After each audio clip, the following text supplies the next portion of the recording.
Hello, everyone.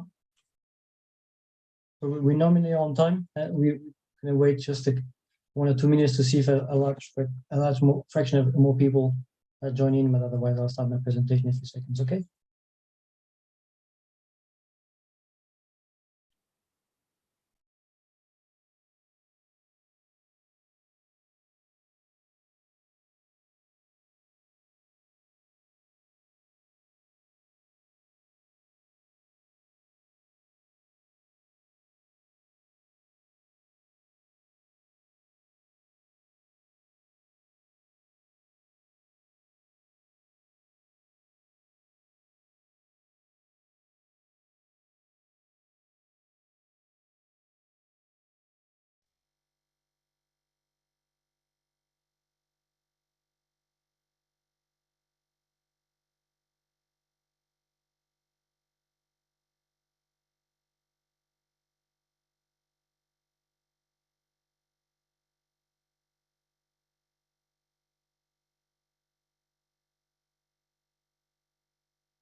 Hey everyone.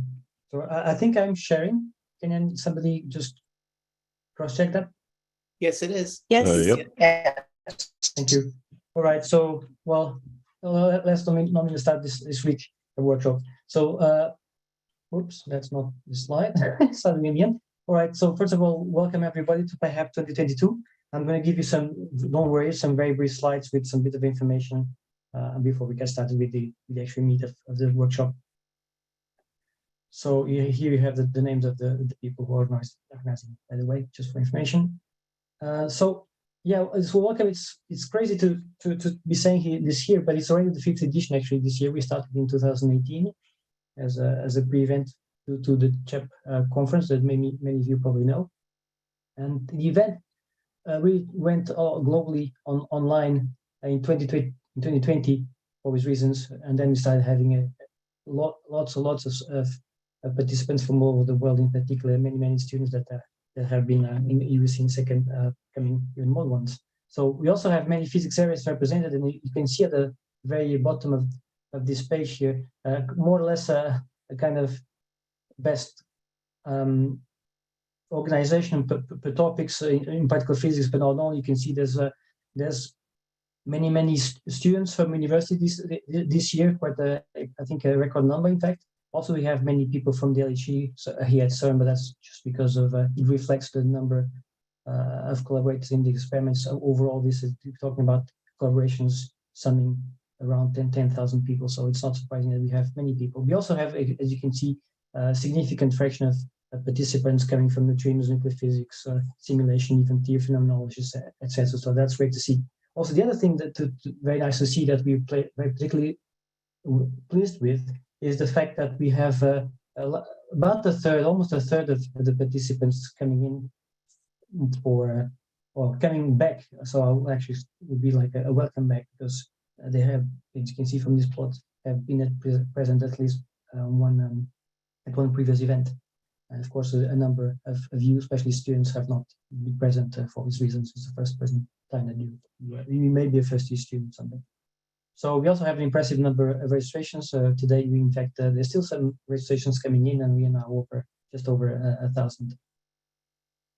So I'm not going to go through this slide, but this is a slide I typically put all the time. It's from the introduction slides from the first event in 2018, as I was mentioning, when we identified that Python was the first class language, and we wanted really to bring together developers and users. This has not changed in any way, and we still want to foster as much as possible lively discussions, and you will see that our program is going a step further into making this happen more effectively. So we do have a great program. First of all, every single day you have seen that we have plenary sessions. Everything is plenary. except for the hack shop in a second. So the plenary sessions are about 4 hours, normally 4 hours every day. Might be a little bit more to accommodate some presentations. We had the record number of abstracts this year. In fact, you can see a word cloud of all the words that could be extracted from those abstracts submitted. So you can see some of the keywords that you probably expect to see. No big surprise there. You can inspect at leisure later on. Then we have two socialization events, one on Tuesday and one on Thursday, and we're going to try 2 different time zones to try and accommodate everybody at least once. So we do our best, and there's no magic if somebody's on the west side of the US or the east side of the US, and then another colleague in Japan or Australia, then at some point becomes impossible. But we do try to accommodate. So there will be sessions, one in the morning and one in the afternoon. So by all means, do try and connect. And there will be. In fact, you already have information on the Indico page for this, but you have a look later. We're also going to have a hackathon, so a hackathon and plus workshop at this again twice to try and be inclusive. That will be on Thursday evening and Friday morning. You will get more details about this event during the week, so I'm not going to go into any specifics of that. There'll also be an introduction on how you can set things up, but really this is to try and minimize the lower as much as possible the threshold for anybody that wants to contribute to any of the package in the ecosystem for analysis, rather than just say asking a question. You can actually try and answer and see that you have contributed to this or that package. So more on that during the week. I should say that this is the first year we do it. It's an experiment, so we will see how that goes.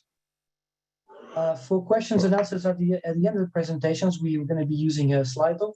On the announcements channel on Slack, by the way, you will see at the very top the various links that are useful. So if you don't have to save them somewhere, they are always on Slack there for you to click. This is actually the main link is the one that says here link to post questions, where you'll be able to ask your questions. And then the chair at the end of the presentation will post them, or helper actually will post them, and then the speaker typically will try and go through as many questions as possible. What cannot be done then goes over to Slack, and people can still continue discussing there in an informal way. So these are the links for you, but the main one, if you want to post questions, is literally that second bullet point. Then how does that look like? These are snapshots from last year, but you get the main idea. You see something like this. You are invited to put your name, but you can go completely anonymous if you prefer. That's fine. And then you can either post a question or try to downvote or upvote the questions that are already available. And in the end, we start from the most popular questions, and within the time slot allocated for the Q&A session for every presentation, we will try and answer, or the speaker will try and answer as much as possible on the same. We do encourage you to put your name, because it's always nicer. It's also better and easier to then reference when you want to discuss this further on Slack. So this is how it looked like. You see the example again from last year, where Ben in this instance was posting questions from Nathan, and then pinging explicitly the people who have a question. So you can really keep track, and you will be pinged if you have given a name, so that you know that an answer to your question is on the way.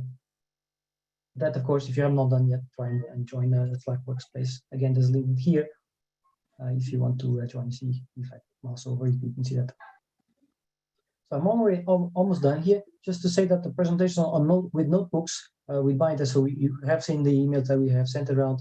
We expect, again, as previous years, many presentations with notebooks, and we really try to encourage everybody to have a launch binder button, so things can be trivially set up for everybody online. And I have to say that a big thank you for the binder team for allocating us resources for the workshop, in case there's all of a sudden 100, 200 people trying to open the same repository.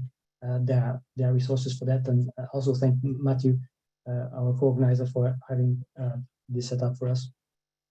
So if you want to know more, of course, you can follow one of these links on White, but probably many of you already know it and use it.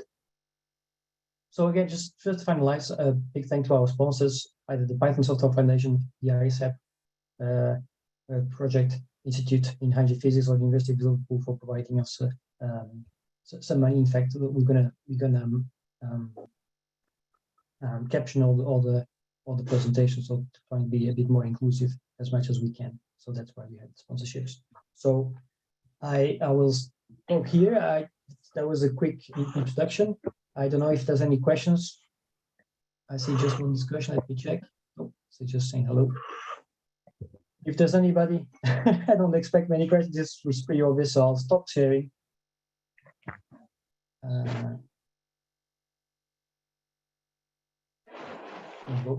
And I will try and introduce our actually first speaker. Let me try and find Harry. Hello, Harry. Can you hear us? Yes, I can hear you. You are now co-host, so you can share your slides and that.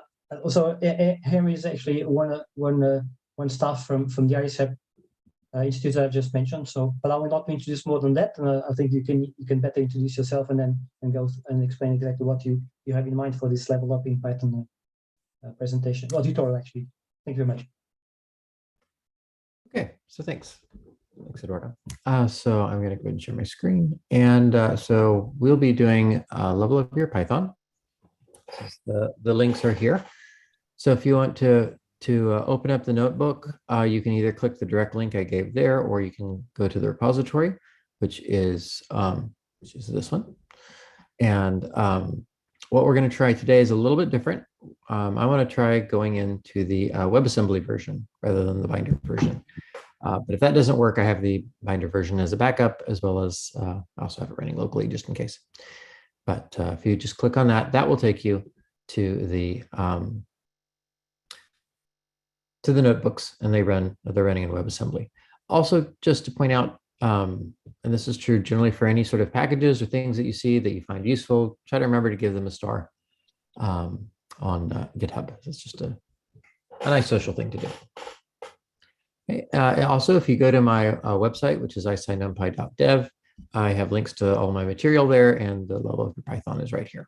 That will take you to the most recent version. Okay, and then just to point out, this has been tagged, so if you want this exact material, it's available under this PyHEP tag. We're going to start with an introduction, which was an introduction to me as well. And you'll notice a few of these special cells that are here just for the WebAssembly version, so make sure you run those if you see one. Okay, quickly about me, I'm a member of IRIS-HEP. I'm admin for Scikit-HEP. I'm part of the Python Packaging Authority, and I'm also working on Scikit build. And I do a variety of things, but we don't have enough time to talk very much about those other things. I just do want to point out that this is fairly... No. Somebody might need to mute, or is that a question? Please do questions in chat or in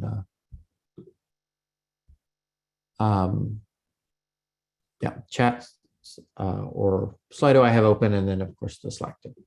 Okay. So I just want to point out that oops, don't want to change, make that editable. I do want to point out that we'll be covering a lot of different material. The idea is really just to give you an idea of what's available, not to necessarily carefully teach you each thing. We're just doing too much, and there's probably a very wide range of different skill levels here. Also, I'd like to point out that new features in programming are really about restricting things that are possible rather than enabling new things, and that's a good thing. For example, a goto, which is a much more powerful and general statement than, say, a for loop, allows you to do pretty much anything you want, but it's practically unreadable because you can do anything you want. So someone looking at this code would have to look through the entire piece of code to see where the label is, to see where the goto is, to figure out what's happening to triggering that label, and to realize, oh, this thing is doing some sort of a looping structure. Whereas the actual syntax feature for it, once a programmer sees this, they know exactly what's happening. This is a looping structure, and they don't have to think anymore about details. They just know this is going to run 10 times. And this is really how many of these features will work, especially when you go through our sequence of features. Yes, you could have done this without the feature, but the feature is easier for programmers to read. It's something that everybody can learn, whereas any code you write, everybody has to read it in order to understand what you're trying to write. Okay. We've restructured this class a little bit. If you go to the web version, the website version of this class, just to point out, it is the link here. You'll see a new structure, which is the one you see on the left. The notebooks here are still the old names, unfortunately, because I didn't want to break URLs quite yet. So at some point, I'll go ahead and break URLs, but we'll have to jump to slightly unusual numbers, but I'll point them out when we go there. So first, we're going to 1.1b, which is the new 1.1. Okay, so we're going to start our journey with an introduction to classes. And I'm going to try to introduce classes a little bit, maybe a little bit differently than what you've seen done before. And we'll see how this works. All right. And I'm going to go ahead and make text a little bit bigger, but I'm going to mostly be playing over here. Okay. View, presentation mode. Oh, there it is. Okay. And then let's just open up an empty notebook. All right, so quick introduction to classes. If you are already familiar with classes, feel free to jump over to the to a couple of the advanced sections, which would be 1.1 and 1.2 classes, which we'll just cover the general introduction today. And so everything in Python is an object. And this is true for anything that you can assign or play around with, anything that's not syntax, it's an object. And objects, an object is really just a collection of data and functions. So for example, if we had an object representing our home directory, we could make an object that had some sort of string location, and then we could stick some sort of a function. This is just imaginary syntax because we're not quite to where Python is yet. So we could stick this function inside home directory, we could stick this string inside home directory, and then we have an object that represents our home directory.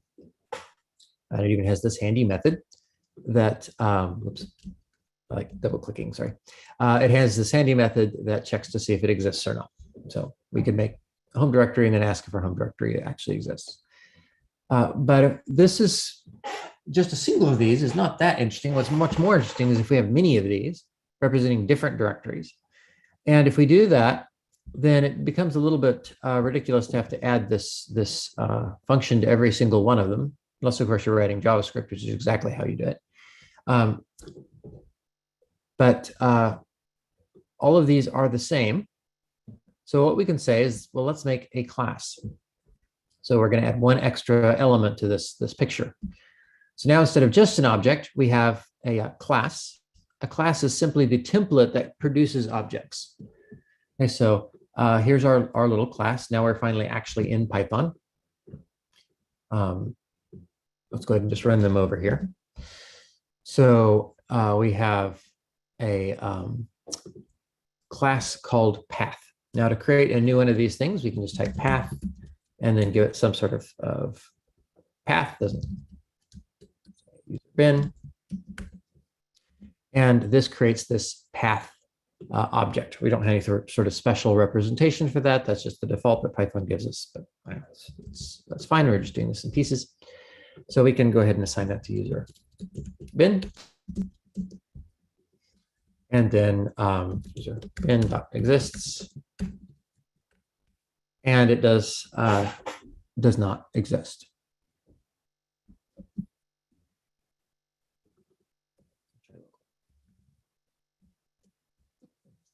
Here. Okay. I guess because I'm on to think about how my Mac is structured. Okay. And then,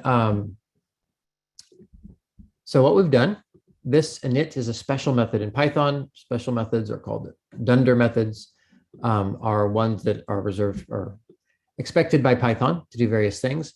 In this case, whenever we create a new path object, it creates it by calling this init. It creates a new object, and then it calls this init on that object. It passes that in as self.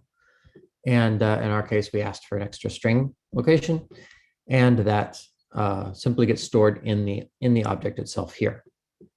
Okay, so the object itself only has this one method. So if you look at its dict, which again is another Dunder name, you'll see that the only thing stored inside this is the string location. Okay, it's not storing this method. When you ask for a method on an object, it will check to see if it exists in the object. If it doesn't exist in the object, it will then look in the class. And it finds it in the class and it calls it in the class. Okay, so we have, just to point out, we also have user bin dot string location, and that's there.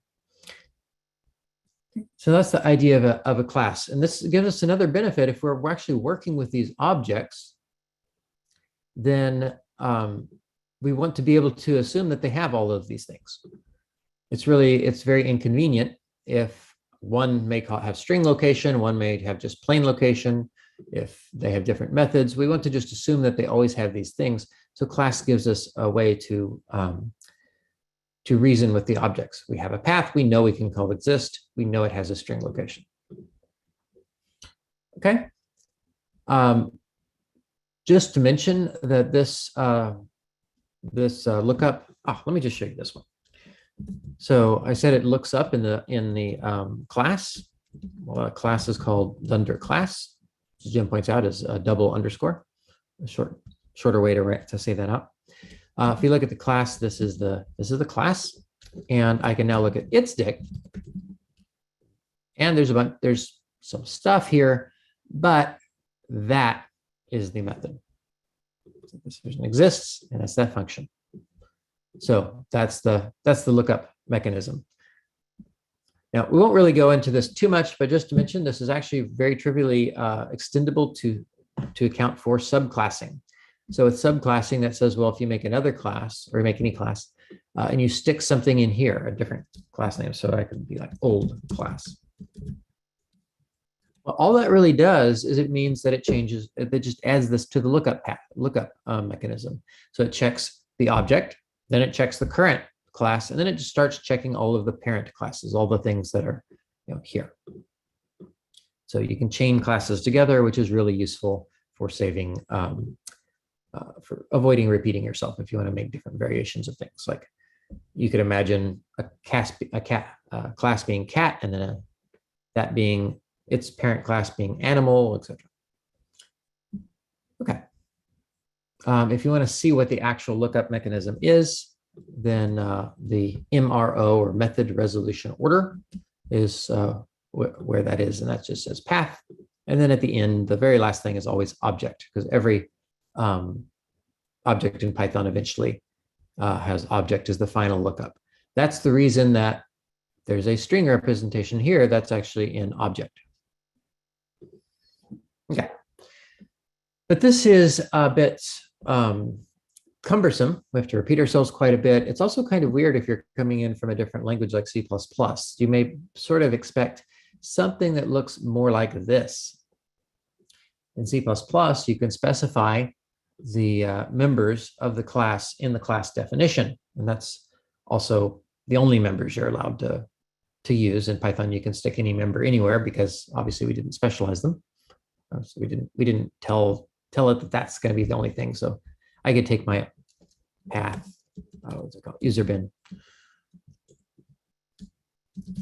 I can just assign anything, and that just works because they're basically just a bag of data. So, but it would be nice to be able to write something a bit more like this. I'm not sure what we put. Well, this is probably the same thing as. Yeah, this is the same thing as before, but not quite sure what to put here. But we'd really like to have a syntax like this, specifying all of this is fairly verbose. And one of the things I think that causes people to really think writing classes is a little bit hard. So let's try this a different way. And there's actually a tool that was added in Python 3.7 particularly, called data classes. And it's part of the standard library.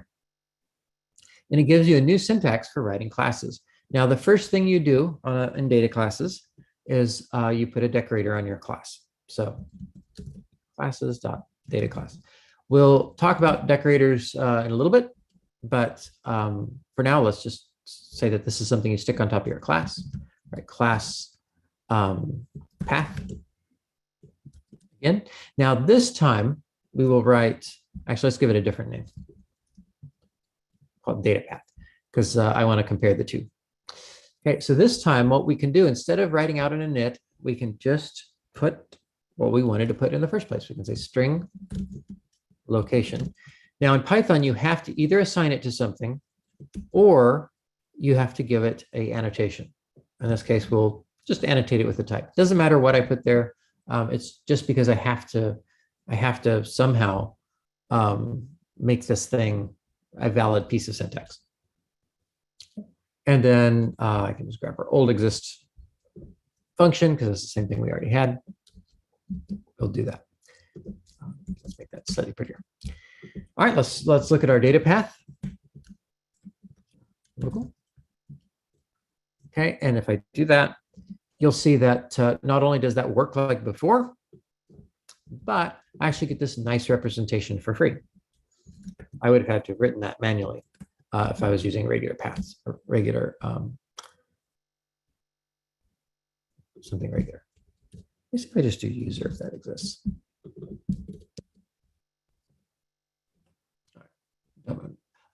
This is because I'm in WebAssembly and it doesn't have access to my file system. That's why. Like, why is that not working? It worked before. Okay, so this is actually quite correct. Okay, so that's data classes. We get init for free. It turns out we actually get a lot of different things for free. We get an init, a repr, which is the representation of the class on which is what you saw right there. We get equality for free, which actually works really nicely for this. And very easily, we can activate several other features, especially in Python 3.10, that lots of new features got added. I really like data classes in 3.10. But we can, for example, make the class frozen. For example, we really shouldn't be changing these string locations. Once we make an object, it should just always refer to the same path. Then we could do that really easily just by saying frozen equals true. So these options are added right here on the decorator. So I could say order equals true, which will sort them alphabetically, which will allow you to sort them alphabetically. Sorry. And I could even say frozen equals true. Yep. And then now we can't change it afterwards. Let me just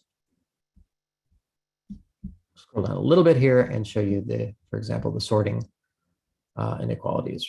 It's right here. Okay, so we're going to go ahead and move on, but that's sort of a quick introduction to classes and data classes. I think data classes are a very nice addition. You kind of have to think a little bit differently, so it's a little bit harder if you've already been using Python for a while. They may not be quite as, they may take a little getting used to, but they're really quite nice, especially for certain types of problems. They are fantastic. If you like data classes, but you want a bit more, Adders is a fantastic library. It's the one that inspired data classes. It came directly from there, from Adders. And CAdders is a really good way to convert things in and out of data classes, because once you have this declarative structure for writing things, you can actually talk about, well, if I want to convert them from JSON or to JSON, then that can be entirely separate from the class definition. That can be part of a converter, which comes from CAdders. And they know how to inspect data classes and convert them. So there's actually a built-in converter to JSON and things like that. It's quite easy to add your own.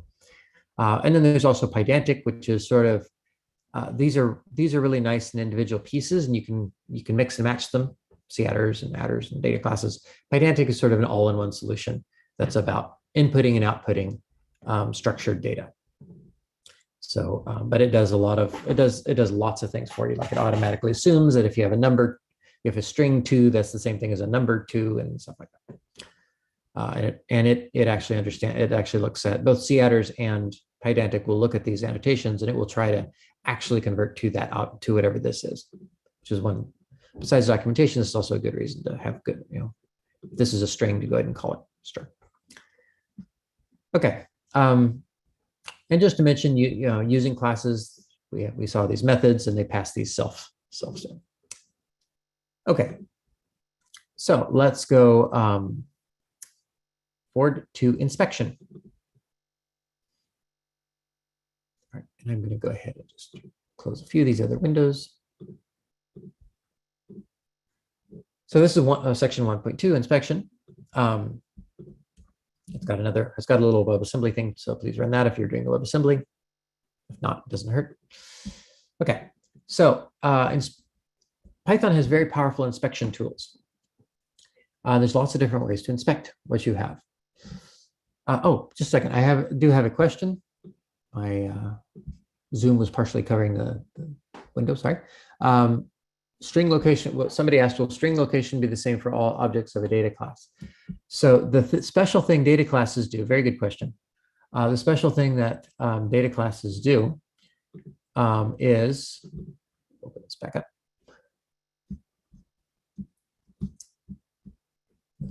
This thing, so what this decorator does is it inspects all of these and then it turns them into instance variables, the way that, so this is sort of written the way you might expect it from, say, other languages or a very nice declarative style, but it inspects this and it creates something that looks just like this. So it actually does an init, a repr, and a EQ by default. And it generates the input values, it sets them equal to here. So this is considered, and this is just a general thing, whenever you write an annotation like this directly inside of a class, it's considered to be an annotation on instance values rather than class values. So it will do the right thing for you. If you're actually doing typing, which I'll briefly mention typing before, then the way you would actually tell Python that this is on a class, well, first off, you really should set it equal to something because it has to be this, or it's going to be the same on all of these. But there's no, this is not going to get constructed later if you're actually trying to stick this something that's the same on all classes. But then you can do typing class var, and that specifically tells the typing mechanisms that this thing is intended to be a class variable and not a instance variable. And data classes will pick up and understand this, and it will not create anything for this in this case. So that would create, so then every single one of them would have a string location that's thing, and they would all be stored in the class, and there'd be only one of them. Whereas if you do this, then data classes will process this, remove it from the class, and add it to the instance. Each instance will have a brand new thing default. By that'll be the automatic default. Okay, good question. So going back to inspection. So here I'm writing a function. We're going to try to inspect it. I went ahead and added type annotations here. So I'm expecting it to take a float. I'm returning a float. Those are just annotations. They're not Python. They don't change Python at all. They're basically documentation, but very good documentation, and documentation you can check manually.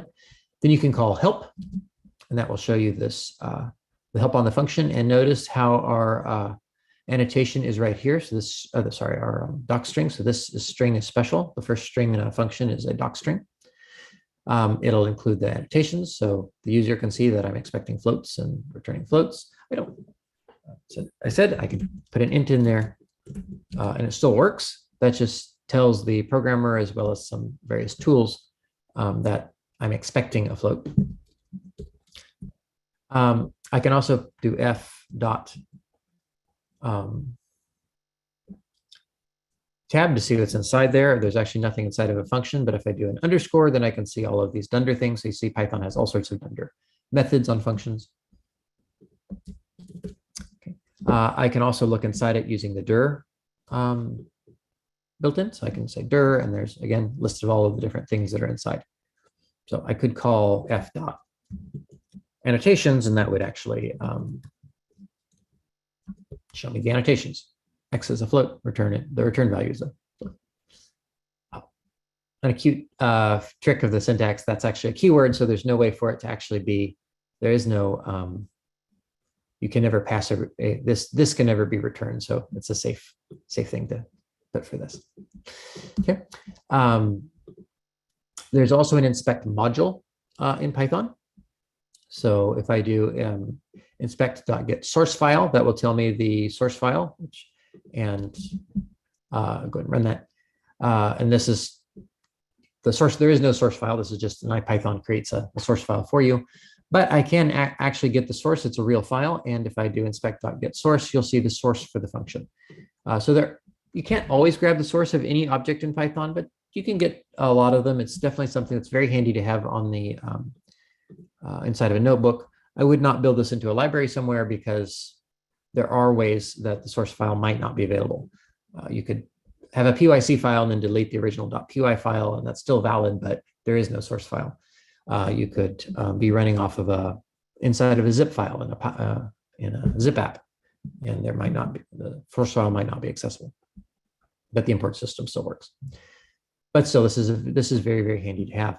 There's also a tool in Rich. Rich is a really nice library. We'll be seeing it several times. The Rich library is really designed for rich output on a terminal. So it has all sorts of great stuff for terminals. You can format all sorts of different ways, but it has some really handy tools in it, including this inspect.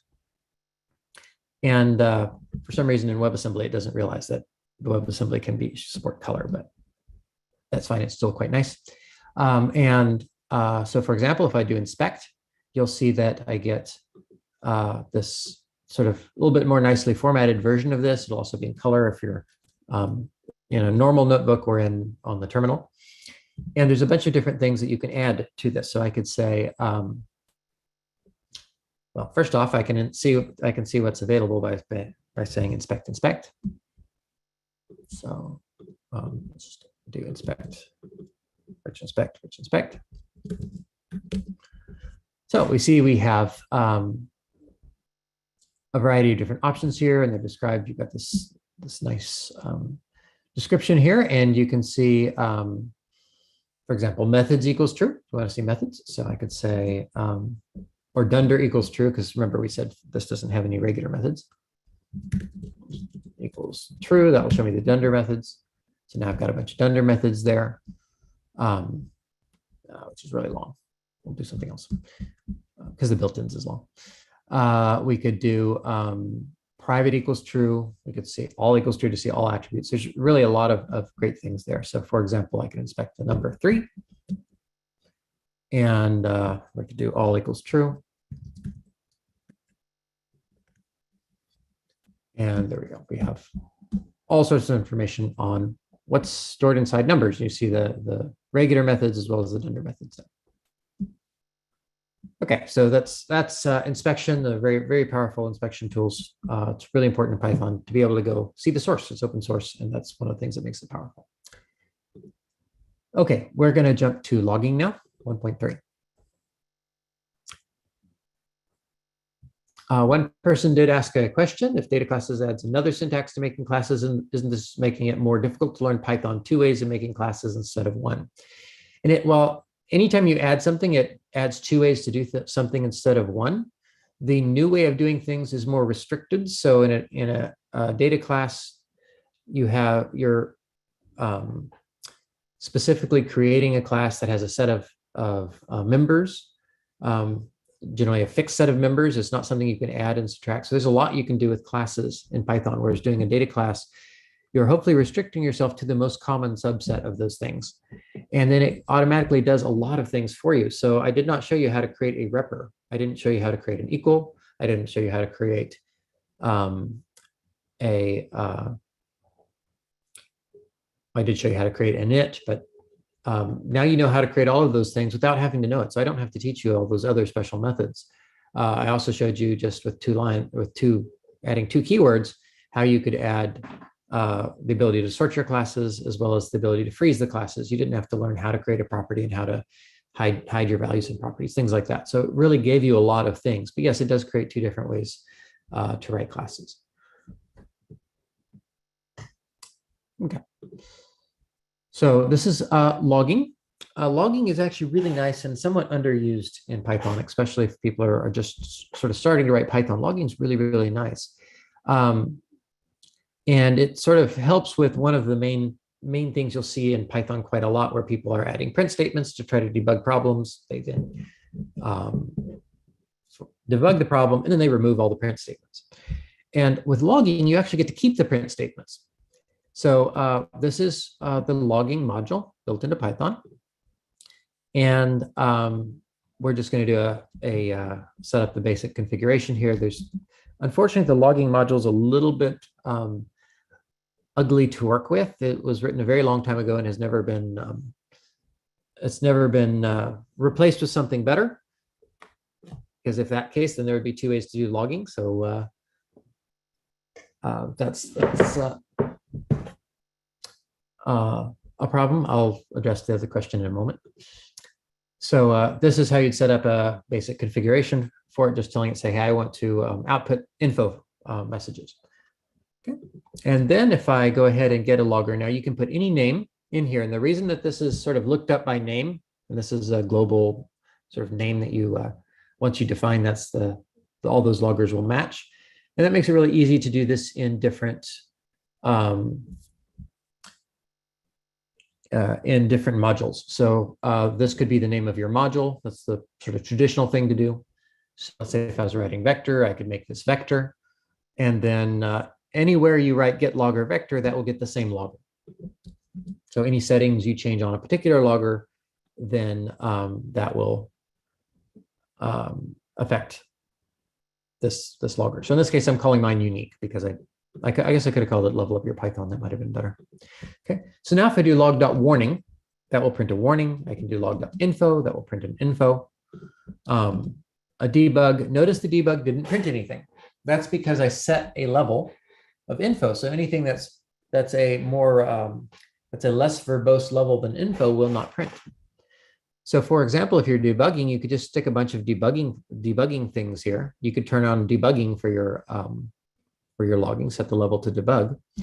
And then, so like that, set your level to debug, you're now debugging. And then when you're done, you can set this back to info, and then all of your debugging statements will disappear. And then if you ever need to debug that same problem again, you just set it back to debugging, you get your verbose printout again, and you're able to debug it much quicker. Generally, if it's really nice if you're doing operations, if you put some sort of debug or even info level messages that describe what you're doing, that sort of let you track the progress of your application, that can be very, very useful. You can turn on and off loggers by name, so you can just turn on or off the, say, debug level printouts for just your logger if you want. Okay. Another really powerful feature of logging is it's integrated with PyTest. So in PyTest, if you add this option, this log level info, log CLI level equals info to PyTest, it will actually record all of the logging statements of this level of say info or debug. You could set this to debug actually if you want. And then if a test fails, it will spit out all of the logging statements too in their own block, and they will actually be info or better, or you could set debug and get debug or better, which could really help you solve broken tests much quicker if you then have a description of what I was doing and you can see where it went wrong.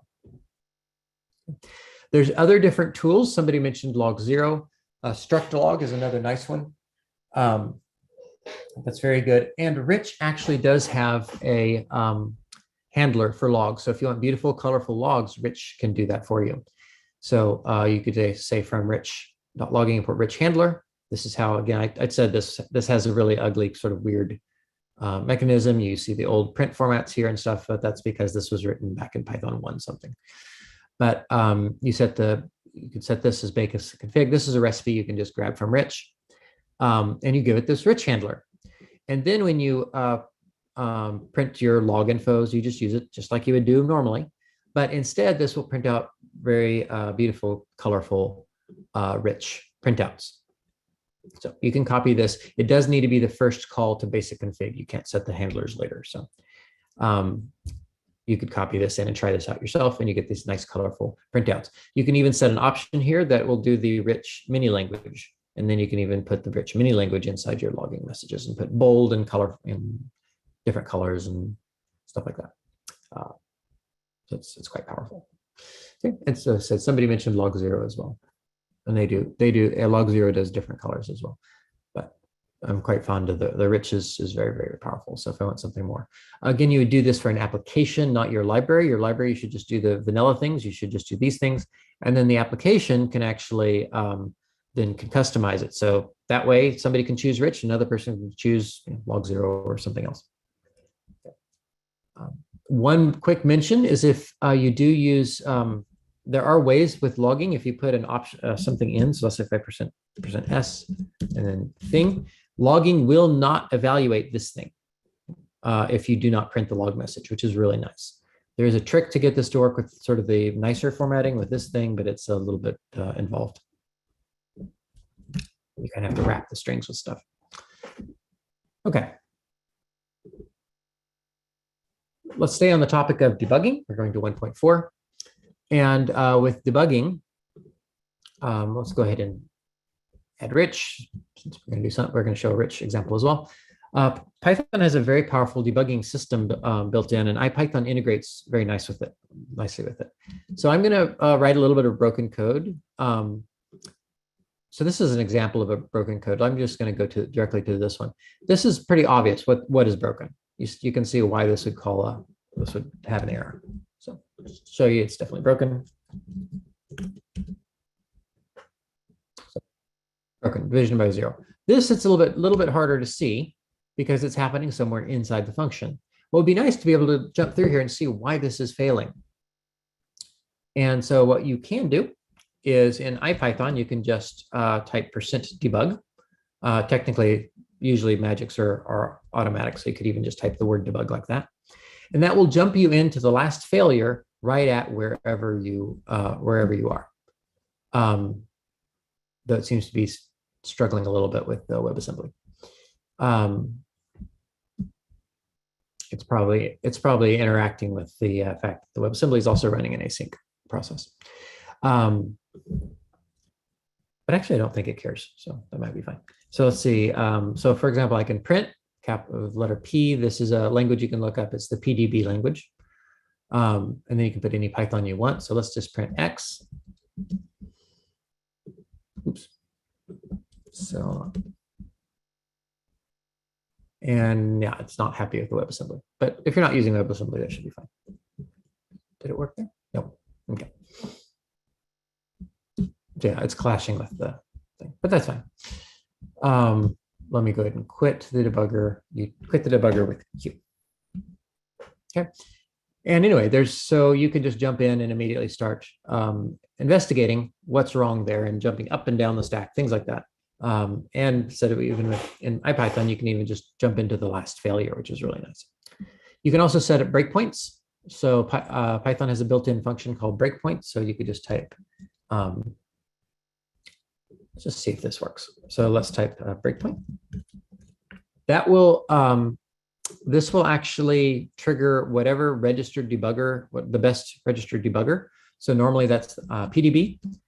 In IPython, it actually customizes this and you get IPDB, which is the one that's built into the cells, which unfortunately has the same, it's unhappy in WebAssembly also. And you just push regular enter. There you go. All right. And then just to quickly point out, I just want to move on, so we're not going to switch to a different place. You can actually install rich tracebacks. If you do a rich traceback, this is how you would install the rich traceback handler. I might need to restart this because of the Python thing. Yeah, I'm going to go restart it. So you can install a rich traceback handler. And then whenever you, so in this case, we can write oh yeah, that's right, files built in, sorry. Yeah, so then we could write this to a file. And then the current file is not enabled in WebAssembly. Okay. But if you had done that in anywhere else other than WebAssembly, this would work out. Obviously, debugging in WebAssembly is a little harder. Okay, so this would actually print out a really nice, colorful traceback and you can even tell it to do locals. So this will show locals and it will print out the locals. JupyterLab also has a built-in debugger. So there'll be a debugger button in regular JupyterLab, not JupyterLite. And you'll find it up at the top corner, and you can activate the debugger, and then you get a visual debugger with a bunch of cells and stuff. Okay. I just want to briefly mention profiling, and then I want to make sure that we move on and do the sequence in sequence in 2. So just to mention for profiling, and we're not going to run this. This is not going to work on WebAssembly. But with profiling, there's a variety of different ways, but one of my favorite ways is to use the tool called Line Profiler. So if you install Line Profiler, then say you have this function and you want to profile it, all you have to do, especially in IPython, which is really nice, you can just do a load extension, which is a load IPython extension, Line Profiler, and then you run this with LP run. This is the command it adds. And then you tell it what function you want to profile with the -f and then the function name, then any chunk of code here. And then it will run that and it'll give you a line-by-line profile of this, telling you how long each line took, which is really nice. It's I think usually easier to use than the built-in C profile module. I've also heard that Fill is useful. I haven't used it too much myself. And Mimray, which was a new one produced by Bloomberg recently, is also something you might want to look in if you're interested in profiling. Okay. So if you are trying to make code faster, always profile it first. Don't make clean, beautiful code, ugly code just because you think it might be faster. Make sure it is something you have to do to make it faster. Okay, let's move on to errors. Nope, no questions. I sort of addressed the one question in passing there about log 0. Okay, we're going to start a little sequence. We're going to technically end with async, but we're not going to really go into async, but that's sort of what we're building toward. But this is a sequence of different things that are very useful in Python, in the Python syntax. So we're starting with errors, we'll go to generators, then decorators, and then context managers. So if you're wondering about the decorators we saw earlier, then we'll actually explain what they are here. Okay, so let's look at exceptions. We've already seen them a little bit. There are these things that look like that, zero division error, and they're actually they're a control flow structure in Python. They're not really an error. They're something that it has as a control flow structure. So whenever you perform an operation that creates an exception, then the exception basically bubbles up. It stops the control flow here, and then it jumps to the next, jumps out, checks to see if it's caught. It jumps out, checks to see if it's caught, goes all the way up. And if it goes all the way up to the final user, then you see this sort of standard exception printout, but that's just the standard exception handler. Okay, so for example, I could catch that exception. I could say except zero division error. And now it doesn't do anything because when I hit this, it bubbles out, it gets caught here. It matches this thing because that was a zero exception handler.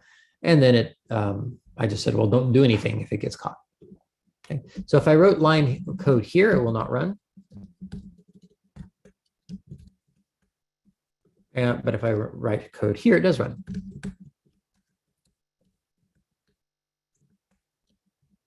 Okay, because hit here, jumped out to here, just didn't do anything, and then goes on.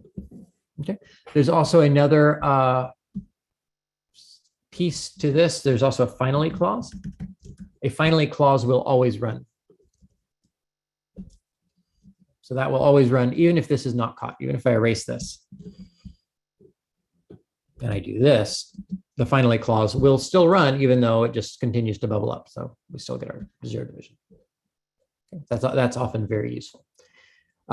You can put anything in the MRO there. So for example, I could put zero division error, but a zero division error is a child of an arithmetic error. So I could put arithmetic error and that would still catch. Exception will catch, base exception will catch, and there's no reason to put object because all exceptions are at least base exception. Okay, you should really never do anything except exception or better here. So never say catch exception. Never say catch base exception. This should never be base exception unless you really know what you're doing. And it should never be empty because that's the exact same thing as base exception. And that assumes that you don't know what you're doing and you just wrote except colon. So don't do that. Generally always catch at least exception or better. Base exception is things like out of memory errors, and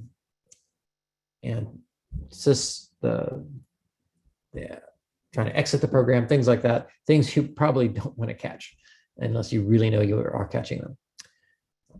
Okay. You can actually look at these exceptions. So for example, I'm going to catch that exception and I'm just going to print it out. This is its representation, its repr. And I'm able to grab it there. I could create my own new exceptions. Exceptions often have empty bodies because they are really, the thing that's important in the exception is this thing, this sort of inheritance tree, because the idea is that you can pick which one you want to catch. So it's pretty common just to write a little class that does nothing and just subclasses something. So this means if I created my new exception, now I can catch that thing instead of having to catch runtime error. So if this actually threw a runtime error from something else, that wouldn't be caught. And you want to try to catch the most specific exception you can, because you really don't want to catch something you don't expect. This is some for things you expect, given the word expect. Okay. I already showed you the finally. That's the finally. Okay. So really, if we wanted to correctly open files, this is what we should be doing. We should be saying try, we should do our stuff, and then finally we should close it, because we really do not want to close that file unless, or we really want to make sure that file will always close. But we are going to show a better way to do this.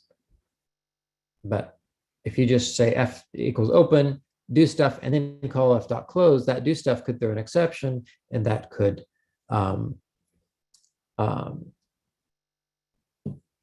stop you from calling close. If you're on Windows, that will really matter.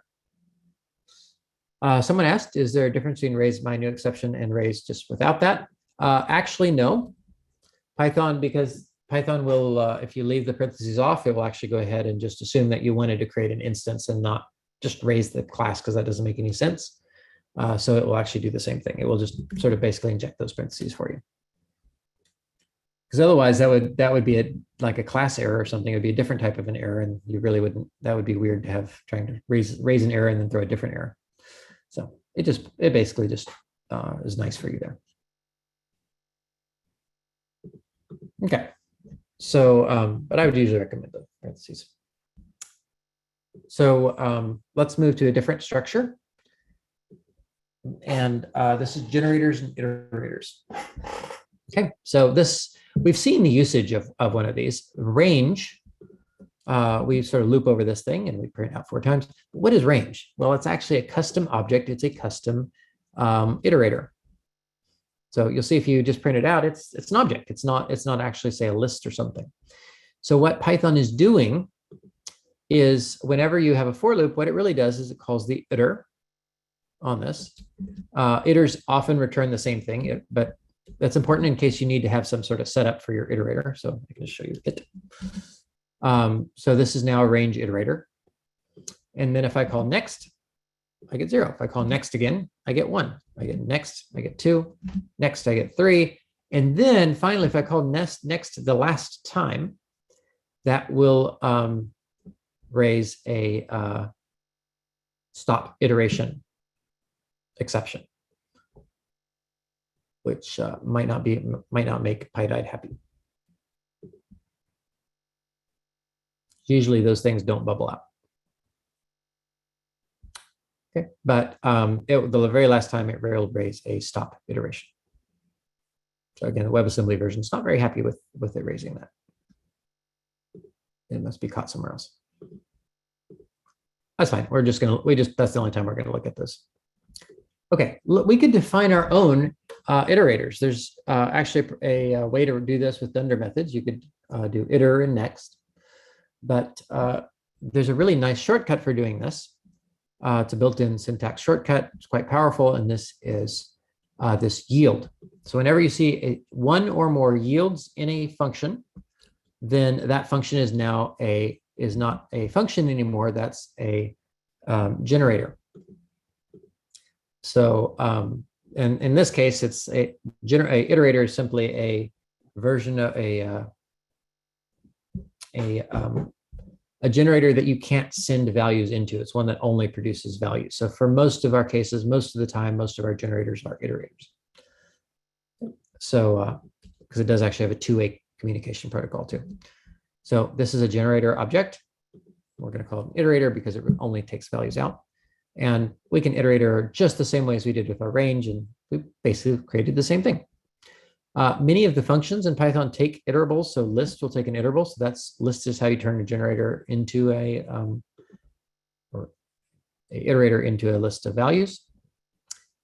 And in fact, if you like list comprehensions, which is this really nice thing in Python where you put this inside brackets, and then you have the value, and then you have the loop, and then it just does this sort of in place. Well, there's actually a generator comprehension too. This thing is a generator. So this thing now is something that hasn't produced all four values yet. It's just waiting to produce values. Okay. Some generators can be restarted. So range supports that, but not all of them can be restarted. So sometimes you can only call that error one time. Okay, you can actually factor out generators. This wasn't originally possible, but this was added a while back, 3.3, I think. Since one important feature of functions is that you can take any chunk of code inside and then factor it out, then you need to be able to do the same thing with generators as well. And so this was added finally as a syntax feature. You can say yield from. So this will yield 0. It will then give control over to this thing, and that will yield 1 and 2. And then it will come back and it will yield 3. And even if you're using the two-way communication that I talked about, this will work still. It's actually really tricky to write this. It's obviously a little easier if they are guaranteed to only be iterators. So I could write for item in middle 2, yield item, and that would do the same thing. So that one's not too terrible, but if this was actually a two-way communication, that would be really terrible because this would not support that. And it turns out to be about 10 lines to support it properly. But that's quite handy and it's built in. Okay. Oh, I actually wrote that right there. So somebody asked about yield versus return. So let me go ahead and just point that out. Let's go back up here. If you have any yield inside of a function, that will turn it into a different type of a thing. So def thing. So if I say return none, so I'll just show you that is, I'll just print out thing, that's a function. Now, if I say, this is gonna be a little weird. If I write yield none,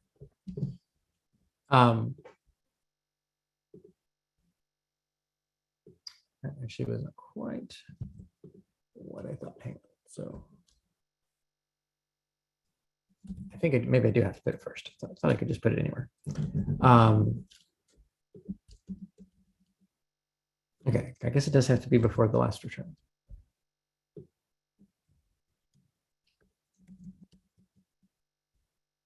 Okay. So I'm not seeing what the type is there. Let's just make it an error. So let's do list thing. Okay, there we go. So you can see that that's actually a, that's what I have to do. I call it, sorry, there we go. That was working. Generator object, okay. It is a function, but it returns a generator. So now if I take this yield, and even if I stick it after the return, that's still a generator object. If that word yield appears anywhere in the body, that will turn it into a generator. A generator is something that it returns something that can be iterated over. It does not return what a normal function would return. That changes the return. So if you want this sort of thing, you can add the word yield to start yielding things. If you're curious, the thing actually just is an empty list. Whoops, list. This thing is an empty generator, so it will immediately return. So that is actually sort of one of the ways you could write an empty generator. It's actually kind of hard to write an empty generator. just because there is no way to just have an empty body and but still tell this thing it's not a function, it's a generator. But if you add yields, that's for a generator, and you can return from this when you're done, because if I just said return, that's how I could stop this. So I could say if something happens, return, and that would quit the generator. But the presence of yield turns this into a different type of a function. Okay. So last thing I want to mention about these, I'm not going to go over it in detail, but there actually is a two-way communication protocol, and there's not really a nice syntax for using them. So this is messy. This is nice. There's a nice syntax for getting the value from this two-way communication. That's really nice. Just say equals to something on the yield. But actually doing it, you have to manually code send. You have to manually catch the stop iteration. There isn't like a for loop version that you can input values into the thing you're putting in the for loop. But so just mention that, as it'll actually, I'll mention it one more time later. So those are very powerful, and that's often a really nice way to write code. If you have that sort of in your toolbox, there's a lot of things that can actually be rewritten much more simply and easily just by writing a generator iterator and using that. All right, this is a little piece of syntax, syntactic sugar, but it's really nice. We're going to end actually after context managers. And so this, whenever you see this at and then something before a function or a class, really all that's doing is it's defining that function or class, and then it's just calling that thing with the at, and then assigning it to itself. Okay, so you don't even need to return a function from a decorator, though people will not like it if you do that. So I stick this decorator on F, and you'll see F is just 2 because I returned 2. So not a good idea. You really should return func. So now that's normal. Yeah, just say you've got about 5 minutes. It's now. Yeah, okay. We'll stop at context managers. So, okay. Yeah. And I won't go through all the way through this. So I think we should be able to do it in the last couple minutes. Okay, so so this is actually very powerful because this syntax is really ugly. Setting a function equal to calling something that returns a function. People don't really like doing that. It seems a little bit weird in Python to be passing functions around to other functions, returning functions. But sticking a decorator on is very nice and clean, and it reads very well. So for example, here's one that's built in, static method. You stick static method on top of a method, and notice there's no self here anymore. Now you can just basically stick a function inside, and it never has access to self. And in fact, you can call it on the object, just like you'd call a normal method. Well,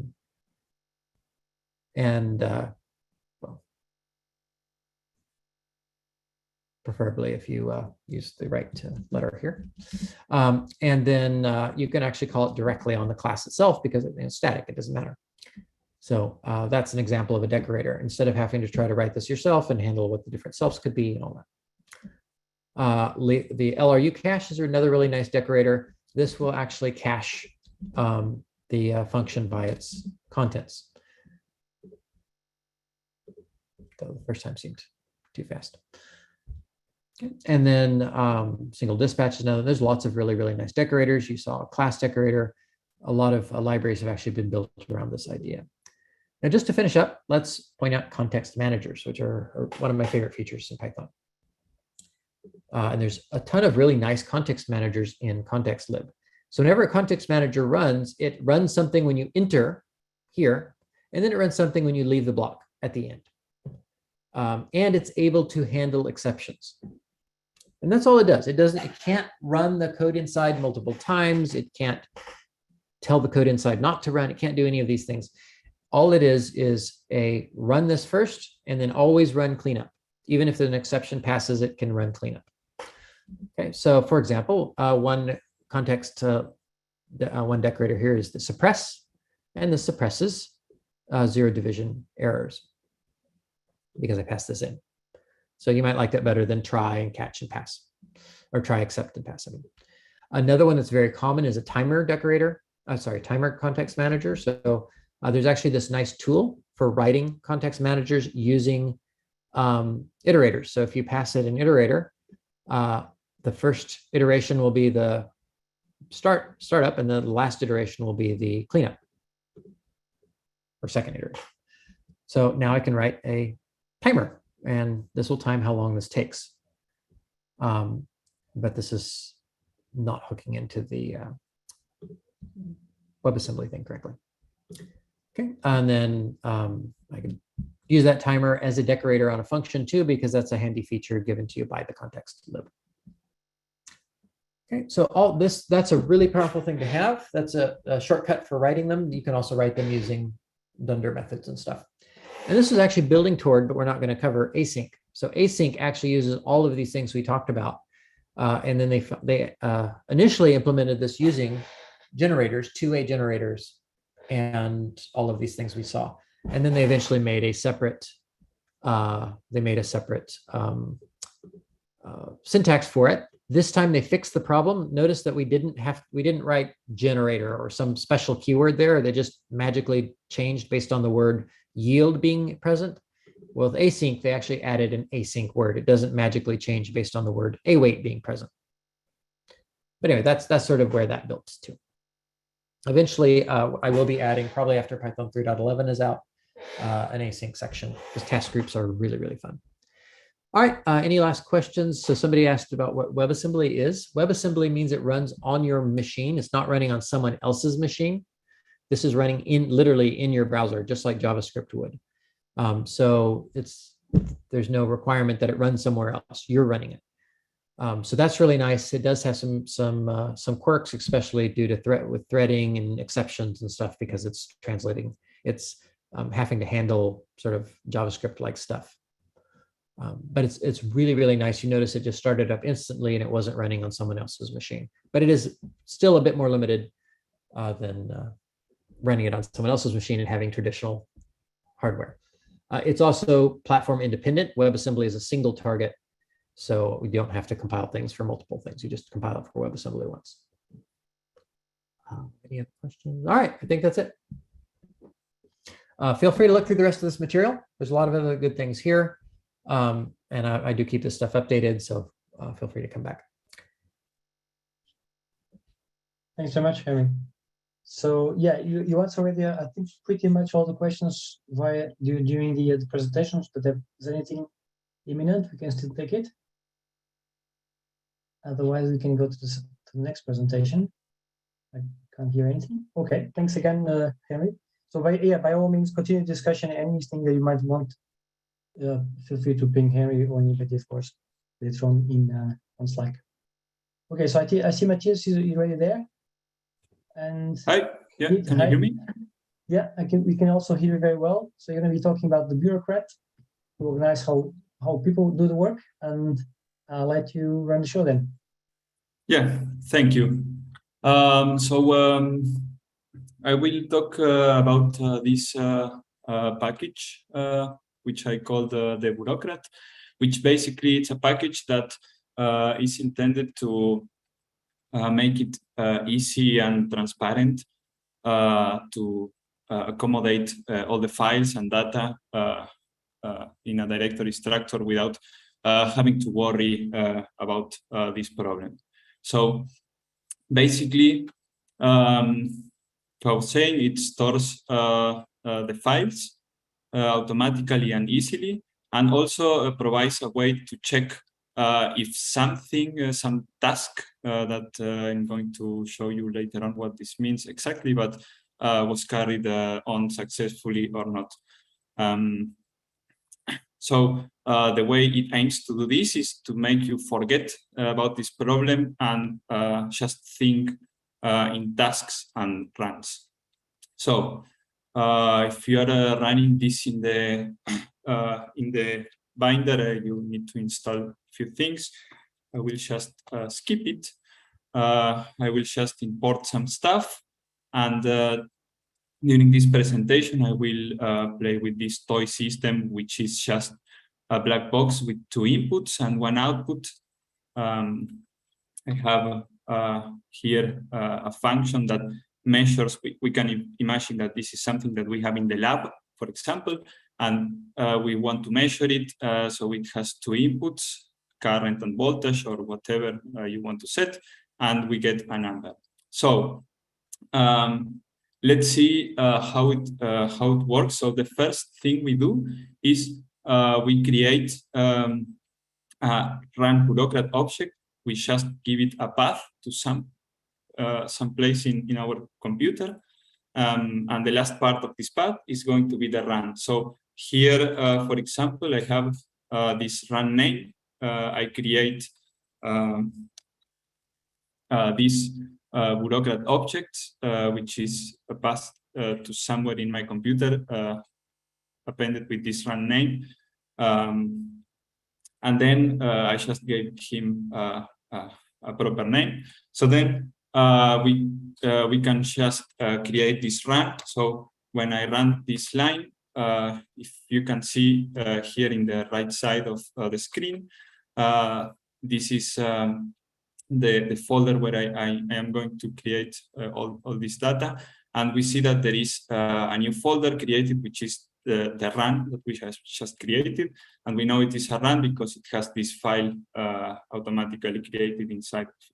So then what can we do with this? We can perform a task inside this run. So for this, we tell Sean, which is the bureaucrat handling this run, to handle the task with this name. We can put whatever name we want here. I call this guy here one of Sean's employees. So then if we run this inside this with statement, we just measure the black box many times and just store the data. But we see that now we have a new folder here with the name of the task that we have created in this run. And we have also the data, this file here, the data that we have just measured from the black box. And so we see that when we want to save a file, we don't hard code the path to our run or our task. We just ask to these two bureaucrats here, either Sean or Sean employee. We ask the path to somewhere, and then we just tell the name of the file. So now that we have this task that measured the black box, we can perform another task, which is plot this data. And this we see inside the run, it creates a new task. We know this is a task because it has this task file with some information, and we have the plot with the data that we have just measured. So, so far this seems a bit useless or a bit of a waste. But so suppose that, for example, there is an error when we are measuring the data. This is happening in the lab automatically during several days, and there is an error in the middle. So this cell here is a copy-paste of the previous one that performs this measurement task. But now there is I have added this error here. So if I run this, of course, we get an error. But now if we want, again, we go here and want to plot this data, it won't work because even if the data is here, this file here created by the bureaucrat is telling this new other bureaucrat that there is an error in this task, so it won't pass inadvertently. So let's just clear this. So let's see how this can be can get a bit more interesting. So here I am just defining two functions. This function measured with constant A and B, it's just doing the same task that I had in the previous cell, but now it's inside a function. And we see that this function, it just receives a bureaucrat pointing to one of these runs, and it receives the parameters to do some stuff, any parameters you want. So then in this function here, I have another one. Sorry, 1 second.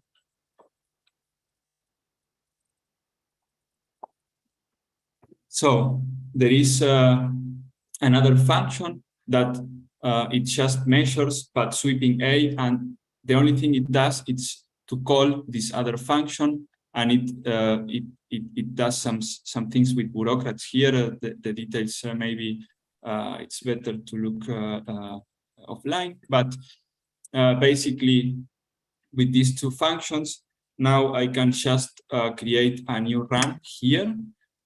And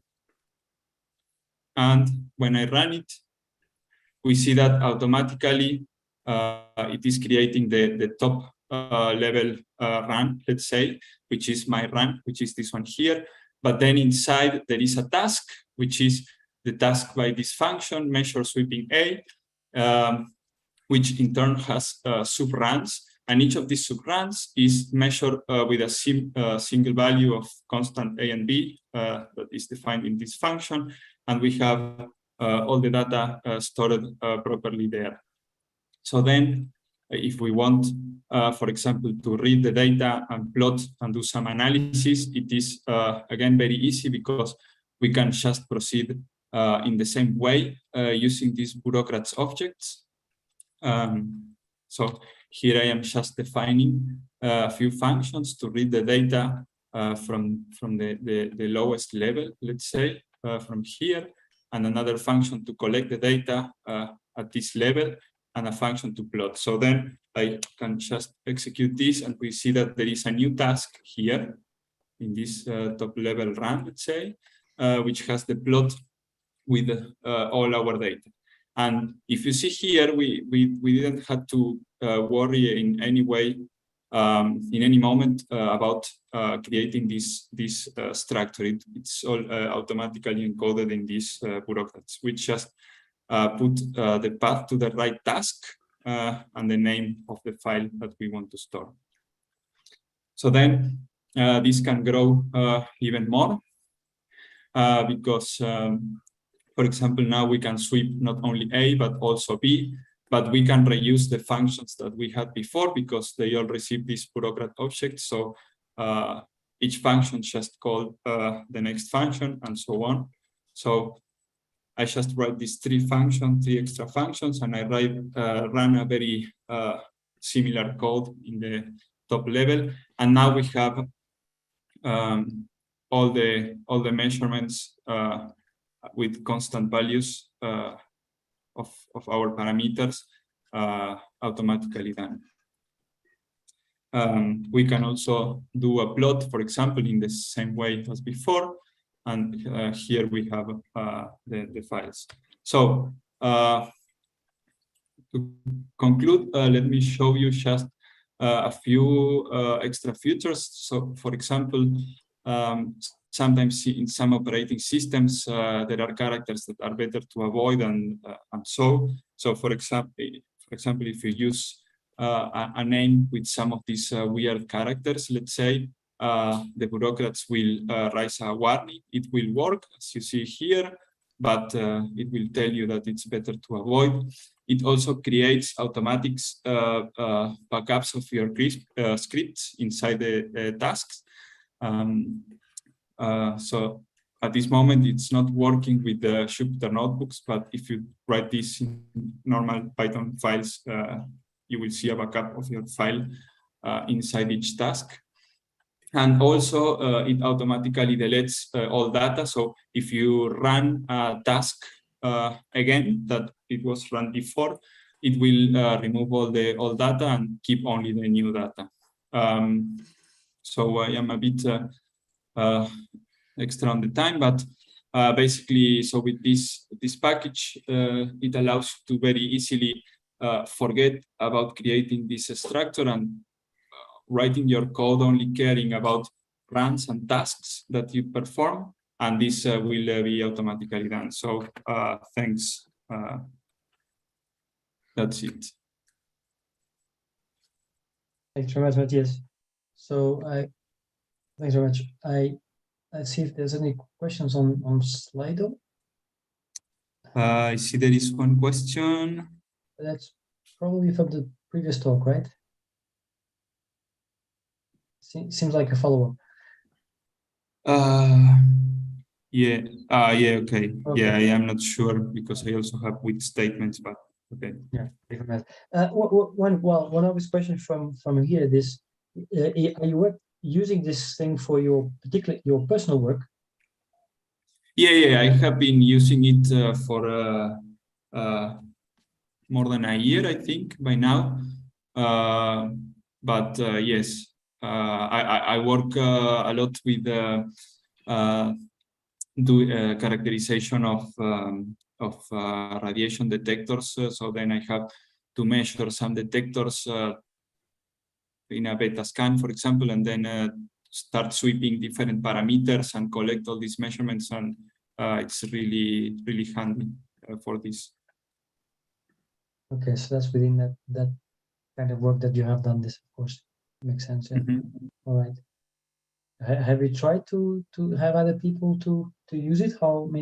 To get a better feeling and also feedback? No. So far, it's a personal tool. Yeah. There is a question comparing with SnakeMake. I don't know that one. Sorry, so I cannot tell you. And the other question is also, it sounds similar. Okay. Yeah, I have to check it.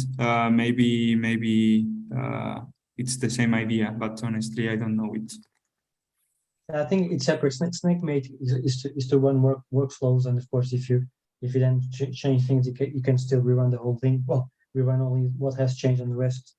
But you define the sequence of things that you want to run. So, for example, if you have some piece of work in the CI, that's something that you would like to set up with SnakeMake. It does exactly in analysis, do step 1, 2, 3, pick up quantum color from step 4 and combine in some way into a fit in section of step 5, stuff like that, right? So I think okay. A bit different. Okay. Thanks again. By all means, discuss that on the tool, and we continue that. All right. So we're gonna switch. This was lightning talk, as we saw, 10 minutes. So we're going to switch now to a standard presentation of a half an hour. So we're going to have a mix of everything within the first 3 presentations. So we're going to talk of certainly crucial objects in hydrophysics, which are the histograms. And the manager and CEO are both online. I'll let you present for, try to do 20-23 minutes top, so that we still have a bit of discussion time, okay? To make it formal. So thank you. You should be able to share. Yeah, thanks, Eduardo. I'll just share my screen.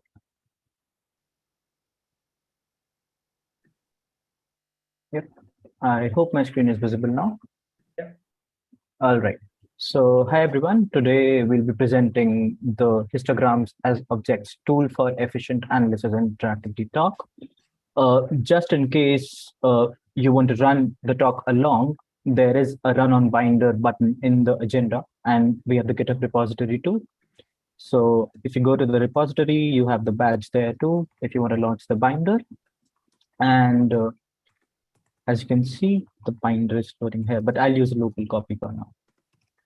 So let's just get started.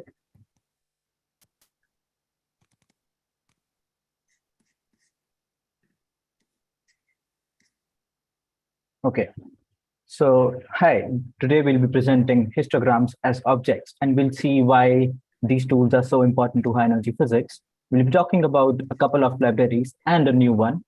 And the co-authors for this talk are me, Aman, Dr. Hans, Henry, and Jay. And I and Jay would be doing the talking today. So there is a binder and a Zenodo DOI in case you want to access that. We have the quick links on the top where you can access all the relevant material for the talk. And in case you have any questions, please feel free to put them on Slido. Now, Jay will get us started with the introduction of the talk. All right, thanks, Aman. We'll start with the very fundamentals. Now, if you go by the standard definitions, histograms are group frequency distribution-based representation of occurrence of numerical data points. But what that really means is that when you group numerical data into frequency-based distribution and then visualize it, you get histograms. So that's histograms for you in general. Now, histograms comprise of axes where the horizontal or x-axis is usually made up of the classes where you distribute the data, and the vertical y-axis where you group the data, where you fill the data. So as you can see on the screen, we have numerical random data, and the classes are basically the numerical values, and the y-axis is the instances of those numbers. So that's histograms in general. Now, if we quickly, so here what we're doing is trying to import the standard libraries and then generating random numbers. And then we are creating a data object that has those random numbers. And then we are creating a hist object that has just a single regular axis with integer data type. And we're filling that with the data, random data we created. And when we try and visualize it, this is what we get. And we can also run that in matplotlib, which is what you see here. And we can also slice that. So if you want to see slice, and we can transform it. So that's what we have here. And then there's also a NumPy API. If you can uncomment that, yeah. And then this is what we get. So this is how you create histograms in general. Now with scikit-HEP, we have, if you want to get into histogramming, we have two main libraries for that. The first one is Boost Histogram, and Boost Histogram is basically a Python binding for the Boost Histogram C++ library, which is one of the fastest in the field. And Hist is a friendly histogram library that basically extends the functionalities of Boost Histogram. We have name access, a lot of shortcuts that comply with UHI, and well, much more. So if we, and then there are a few other memos as well, like UHI, MPL, HEP, Histoprint, and Dask Histogram. But today we'll be focusing on Boost Histogram and Hist, and at the end, Uproot browser as well. Now, with the Hist object, now it comprises of two basic aspects. The first one is the axis object, which is like the actual axis, right? What an axis object defines is how the data is going to be stored. And when we talk about storage, it's more about what type of data is going to be stored. So these two aspects are really key to a Hist object, which is the extended library of Boost Histogram. And with Hist, we have regular variable integer category access. If you can scroll down, yeah. And then with storage, we have simple storages that include double, unlimited, integer, and atomic integer. And then with accumulator storages, weight, mean, and weighted mean. Now, if you see in the diagram, you can see the regular access, which is, well, regular. We have variable that varies. We have integer, then integer category, where we have a group of integers, which are category-based integers, and then we have access based on that. And then we have a string category, where it's just a character version of integer, where we have specific strings that represent the access. And then there are a lot of parameters you can pass to Hist. Some of them are underflow and overflow. You can turn them on, and then they will collect, those bins will collect the data when it underflows or overflows. You can also have a circular access where, well, there are a lot of applications where we need circular access, so we have that as well. And you can also have growth as true, and the size of the axis will keep changing. It will grow as per the requirements. If we move forward. Now, defining a histogram with Hist. If you want to do that in the classic manner, we create a Hist object and then pass in the access. Here you can see that we have two of them, which are regular. We have arguments 50 from -5 to 5, and then as this is an extended functionality of Boost Histogram, we can even name them and give them labels. So we have given S and W here, and then we provide the storage. And then once the object is created, we can just print it. And then if you want to do a quick construct, we don't need to write the whole thing. We can just do .rec, and then that will be equal to histograms access regular. And even we don't even need to provide the storage is equal to parameter, what you can just do is put the weight in here, and then it constructs that. And if we run that, it gives us the same output. And then if we try and do that with boost histogram, what we have to do is call boost histogram and then open the histogram object and then again pass the accesses. It's again two regular accesses. The first one, as you can see, is circular because we have passed that parameter Boolean value. And then there's a third one as well, which is variable. Now, when you print that, you get a similar output. Now, this is creating and creating the histogram. What about filling it? So if you remember the random data that we generated, we use that here, and then we pass the current values, and then we fill that with h.fill, the fill function, and then we provide the values. And if we try and plot that, we can again use matplotlib, and this is what we get. Now, thanks, Jay. Aman, if you want to go ahead. Sure. I'll continue from here. So as Jay told us about how we make a histogram, define it, and then fill it, and we can also pass it via MPL-HEP, which uses matplotlib to plot the functions. Now here what we see is basically a 2D histogram with the S and W axes. Now another feature that we have here is that we can project this to one of the axes. Say I use the S axis and then we plot it. Oops.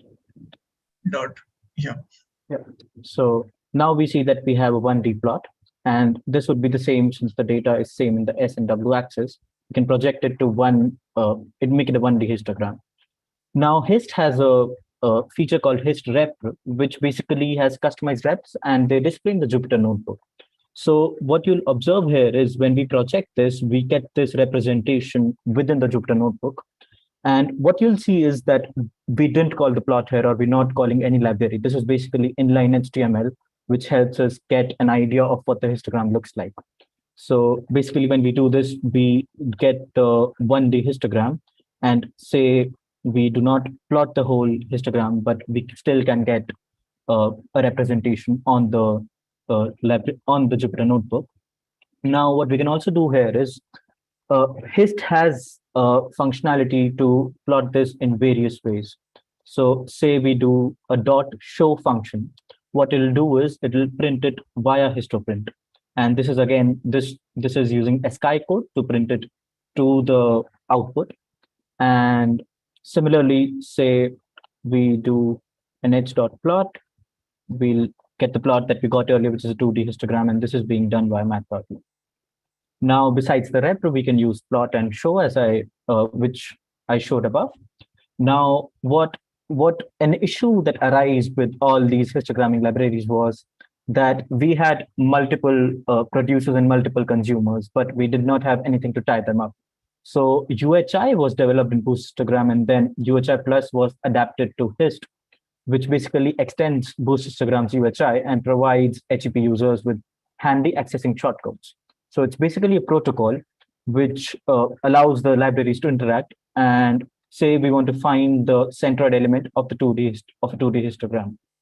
So first we'll define a histogram. I'll just move this to the next cell, and say we have a histogram which looks like this. Now, if you want to find the centroid element here, what we do is we check it via both UHI and UHI Plus. And we see that the outputs are same. So it's basically extending on Boost Histogram's UHI. Now here, the syntax that you might observe is that we are slicing and we're using the low keywords, which we'll get into later. Now, what is basically happening here is that we are looking at the locations on the location coordinates on the axes, and then we're defining them, and then we're saying that we want to get this exact location. So basically when we do bh.loc, it goes to the 0th location, which is 0 on the axis on X and Y. And here we get the centroid element. Now, how this was made even quicker, a shortcut was made in Hist where you could use the J notation while you don't have to write the low keyword altogether. We'll try to do something with the PyHEP logo and see how this works. So Here we have the PyHEP logo. We'll manipulate this as NumPy arrays, and we'll get some random numbers. Now what we're basically doing is we'll use probability here to make this data as a list of tracks. And then we'll use probability that if the tracks hit the image, then we'll get a true, otherwise it's false. So we define the probability, and then we say hits is equal to prob greater than p. Now, basically, we define the x and y here, and this is where we are filling the new histogram. So we have an histogram object, which is basically this image. In fact, it's a cut image, it's not the whole image. And so we get a cropped image as a form of a histogram. And then we define a function. What we can also do is we can use directly the plot function, which would work in hist. But here, what we're doing is we're manually defining a matplotlib function, which does the plotting for us. And when we call this, we see that we have the logo as a histogram. So this is a very high density histogram. We can rebin this to sort of have a coarser binning. And upon rebinning, you'd see that, say, we slice it and we use the rebin function. And this is how the rebin histogram looks. Now, say we want to zoom in on the Python logo at the center of PyHEP. So we see that it's around 0.4 to 0.8 on the x-axis and 0.2 to 0.6 on the y-axis. So say we look at the exact coordinates, what we do again, we do the slicing, but here we use the J notation. Now the J notation is basically going to that location on the axis and fetching that for us. And when we slice using those locations, we see that we obtain the Python logo. And this basically can be very useful for making cuts and getting one part of the data while rebinning it. Say you want a coarser or a finer binning number. Now, other interesting features that are there is one of his major feature is stacks that was developed recently. Now, stacks is basically, it holds multiple 1D histograms into a stack, and it requires matching axes to plot them. Now, when we plot it via MPLHEP, we see this notation that we get, but the general stack notation that we want is basically the one which is filled inside, the one we're usually familiar with. So what we do is we pass the his type fill, and we also reverse it because it gets reversed for some reason. Now we get the stacks representation. Then we look at interpolation, which is being done via SciPy. So first we import the interpolate from SciPy. Then we define a evenly spaced numbers using NumPy, and then we define a hist object. So this is our hist object. We have a wrapper here. We see that how the object looks like. Then we define our linear interp function, which basically tells us what kind of interpolation we're doing. And when we plot it, we see that we have a linear interpolation over the centers on the bins. We can also change the keyword here to cubic to see a cubic representation of the same. So another thing that we have with hist and boost histogram is now that they are supported on WebAssembly. So we can run them via Pyodide. I'll just do a small demo for that. I think we're a little short on time. I'll try to wrap up quickly.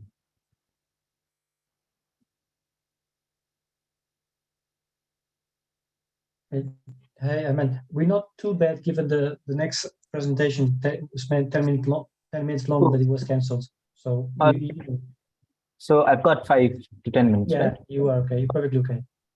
Thank you. Okay, so this is again all running on the machine itself rather than say on the binder. So this is the binder, but when we use Jupyter Lite, here we make the imports. Then let's install hist.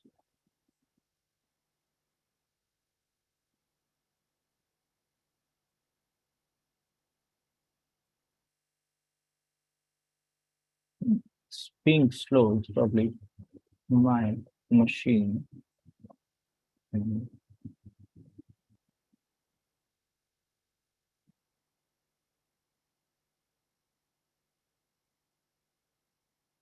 Okay, yeah. Now we have the import. We import apply and then install Hist. Now we see that we can post Hist here. So that works. Now we'll just try to do a basic object, say import numpy as np. We have numpy built in. Then let's define a range from earlier. So say we define some numbers and then we say h1 equal to Hist dot Hist. And this is basically we're giving the bin number and the coordinates for the x-axis. Then we say it's int 64, and then we fill it with the data. So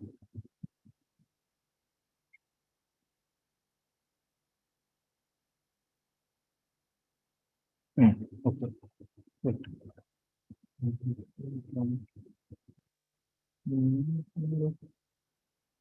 This should find them.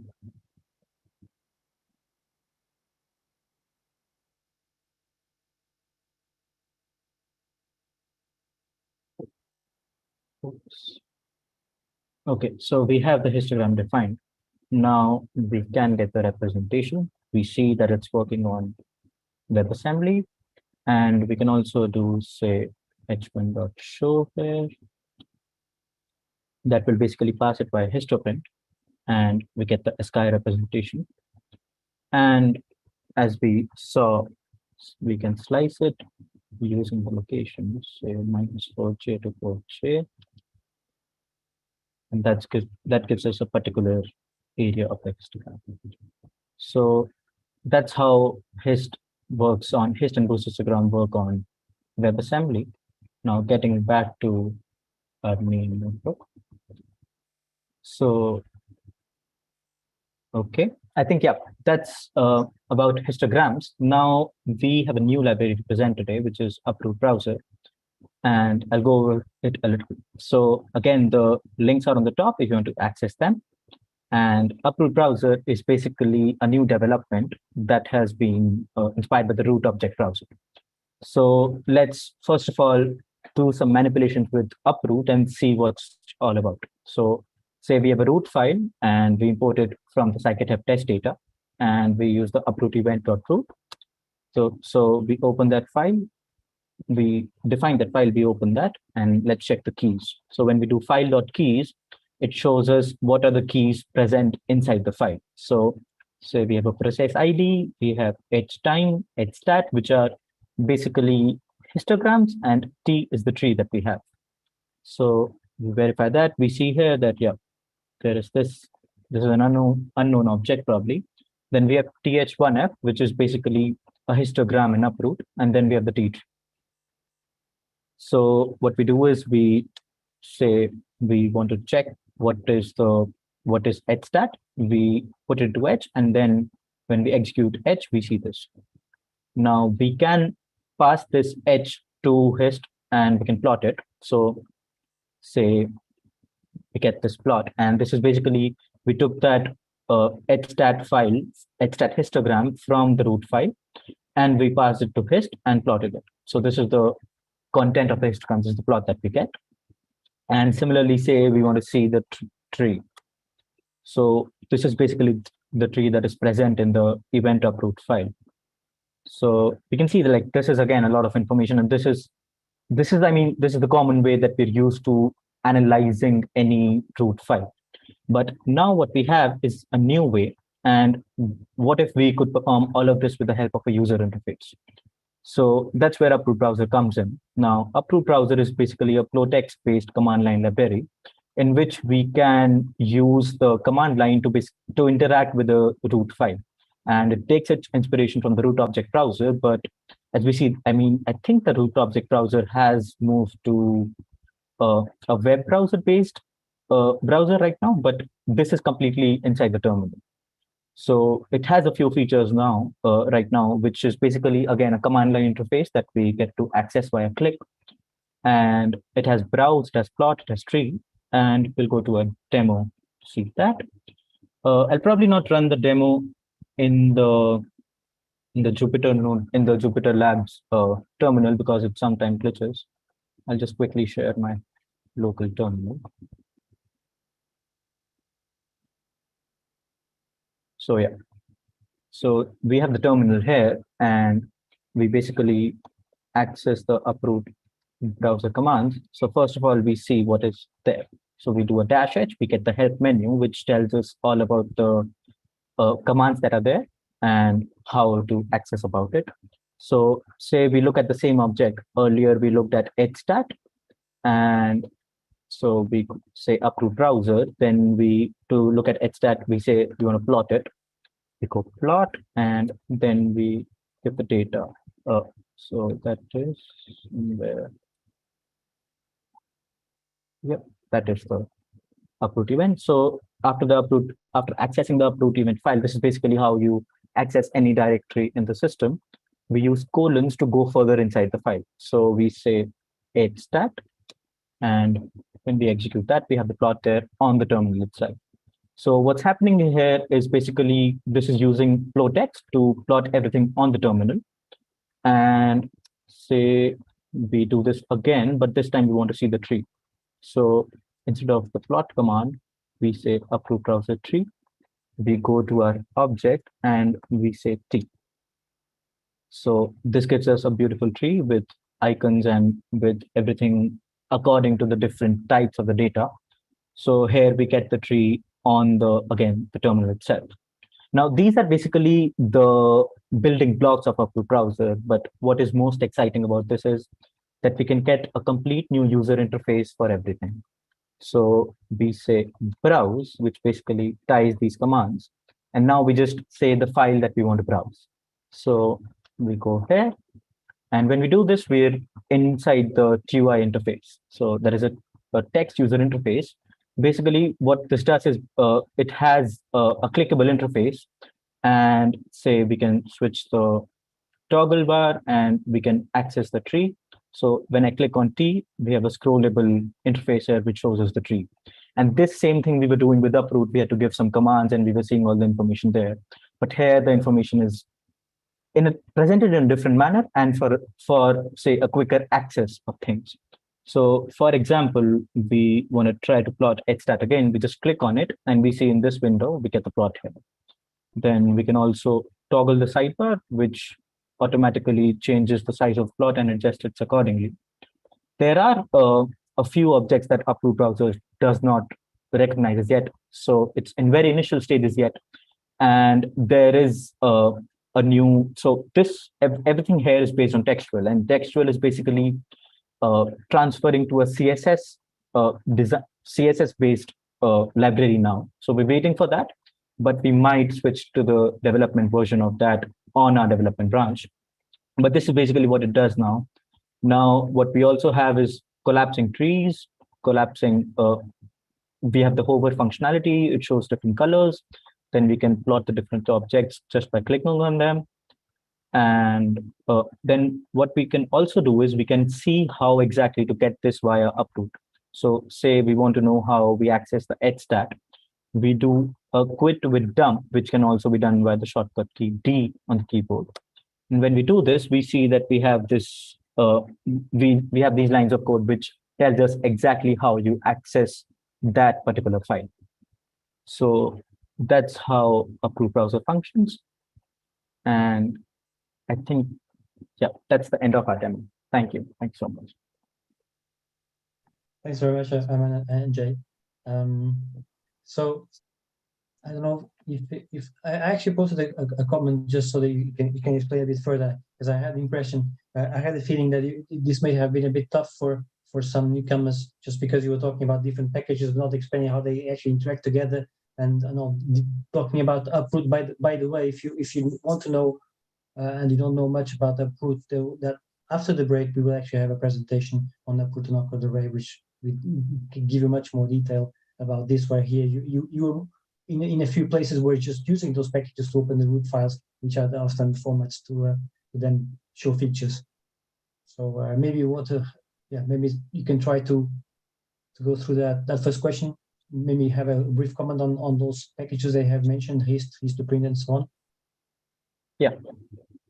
So, okay. So basically what is happening here, so if we see an overview of how these packages work together. So first of all, we have the Boost histogram library, which is PyBind 11 and the Boost C++ library, which gives us functionality via C++ and Python. And it gives us access to all the histogramming prowess that we have in a very high speed manner. Now, what Hist does is Hist comes in and Hist adds features to it, such as, say, the .j notation, or say the name and the axis notation. It adds metadata, it adds richness. So it's basically Hist is a front end for the Boost histogram. And in Hist, we have access to Histoprint, which is another library. And that helps us, say, plot everything on the terminal or on the Jupyter notebook itself via using a sky. So what Hist does is, again, it uses a lot of packages. So we're not trying to reinvent the wheel. So it's not, say, it does not have an inherent plotter. What it does is it uses other libraries which are already present. So we have math.lib, we have MPLHEP, which is again based on math.lib, we have Histoprint. So we use all these libraries to basically parse our Hist object, and that's how we print. Now, another thing that we moved to was uproot and uproot browser. Now, uproot is basically an IO library for accessing root objects.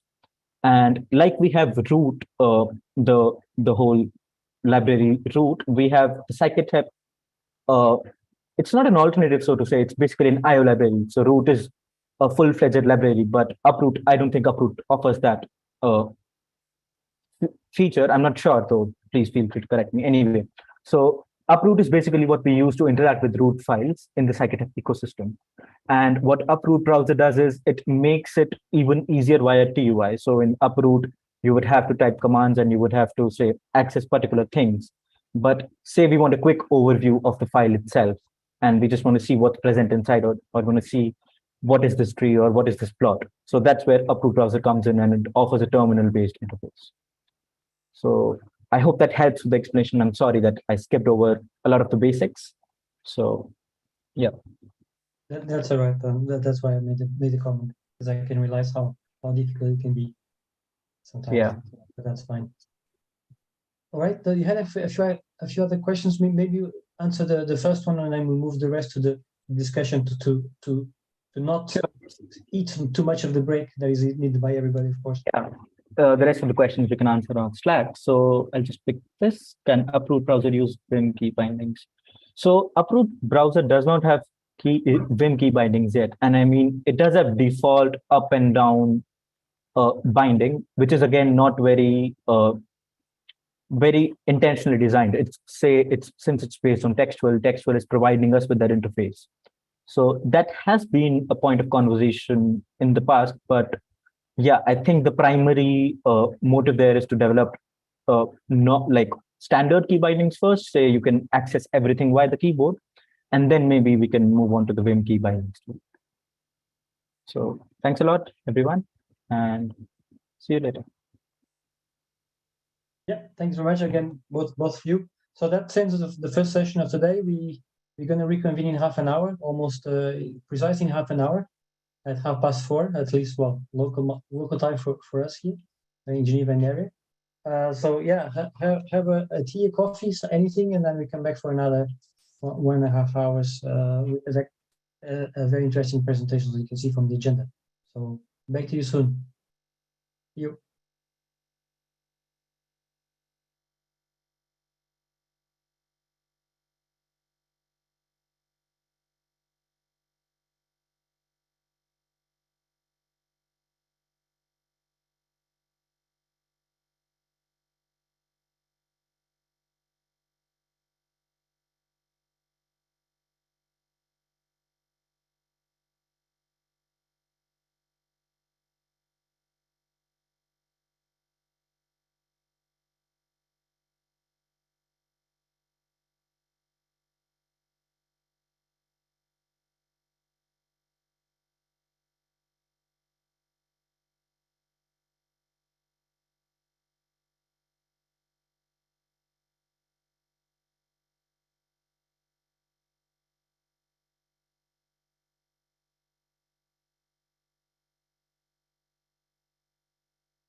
Hello.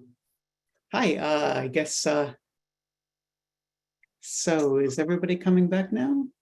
Oh, Matthew's sharing, so I'll let him. Oh, okay. Yeah, so I think we are back now for the second half of today's session. And as you just heard Jim mention, we're going to be starting off with him, and he's going to be walking us through, uproot, awkward array, and hist, and vector from basics to combinatorics. Sorry. Okay, so without any further ado, Jim, go ahead and take it away.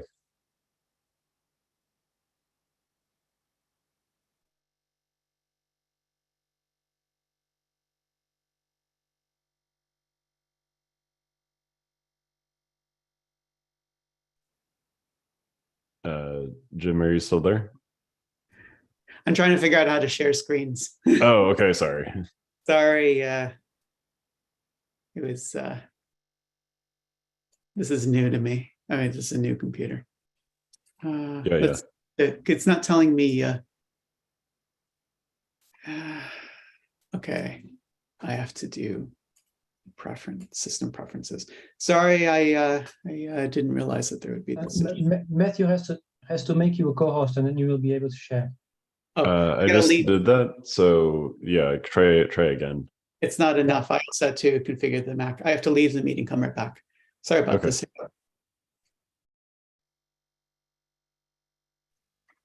Yeah, Jim has unfortunately suffered a bit of a catastrophic system failure and had to get a new computer in the last 48 hours. So, but he was still able to produce a nice talk for us. So he'll be back soon. Oh.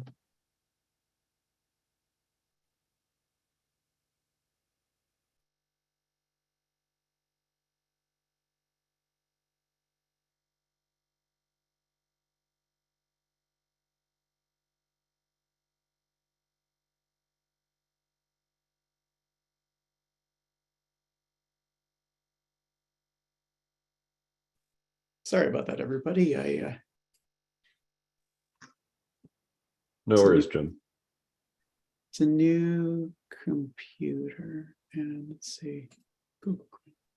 Okay, so you're now a co-host, and I believe that you're sharing now.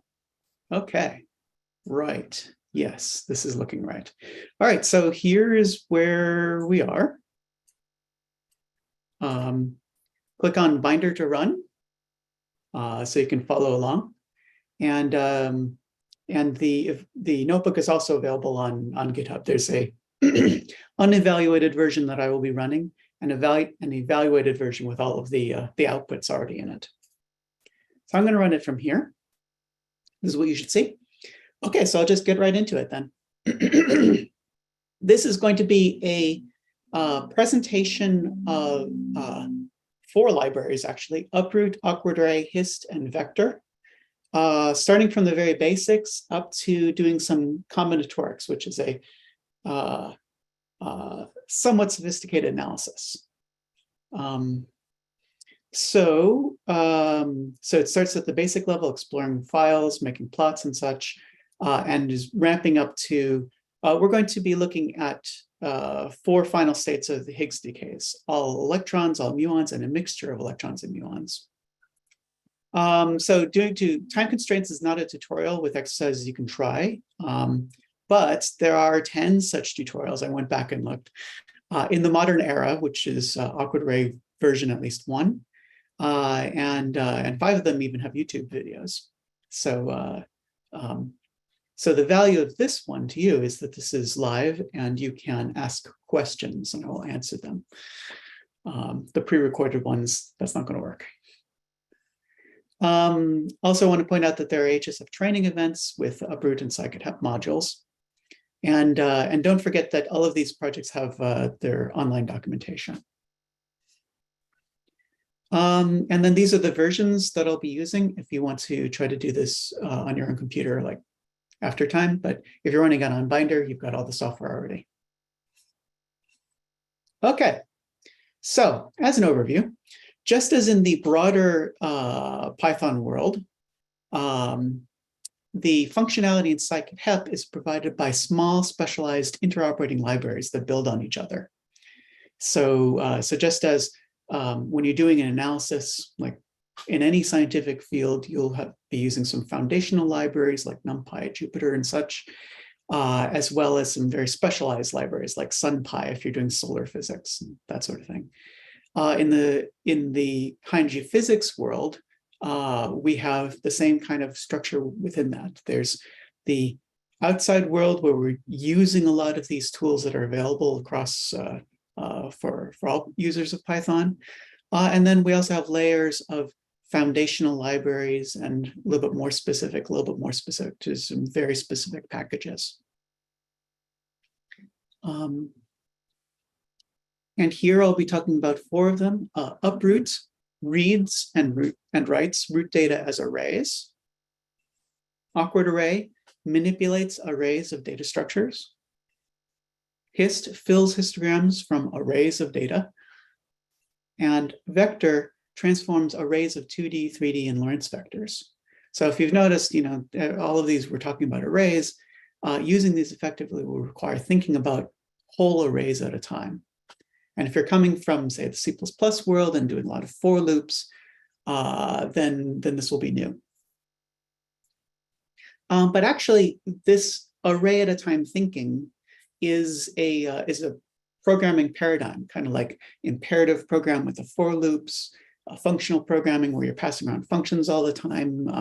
You saw some of that in Henry's talk. Array-oriented languages are another class of languages in which the fundamental data type is an array, and most of the functions operate on arrays. There are quite a few of these languages. As I learn about more of them, I add more of them on the timeline.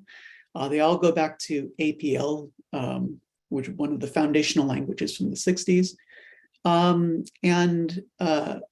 Another interesting feature about just looking at all of these array-oriented languages is nearly all of them are interactive languages. So they're meant to be used from a command line or a notebook. 2 exceptions are Fortran 90 and Dex, which have array-oriented features, but are not usually used from a command line.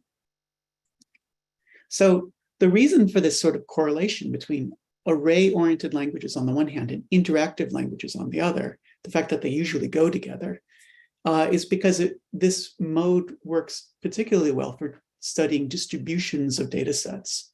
So if debugging doesn't mean you look at a particular value and ask, why is this a 4 instead of a 5? If debugging means looking at a distribution saying, what's that weird peak over there? Then you need something to be able to operate on a whole array, look at it, operate on a whole array, look at it.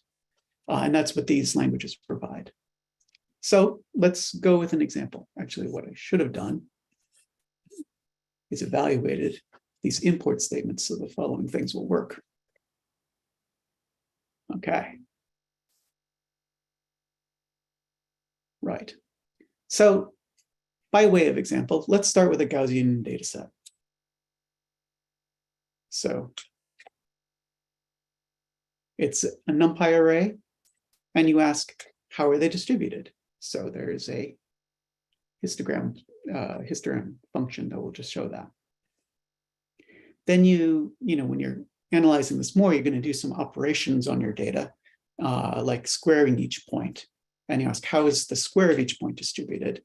And here we have the data set squared. We didn't have to write the for loop because there are syntactic structures for saying, if you say an array squared, you get the square of every value in the array.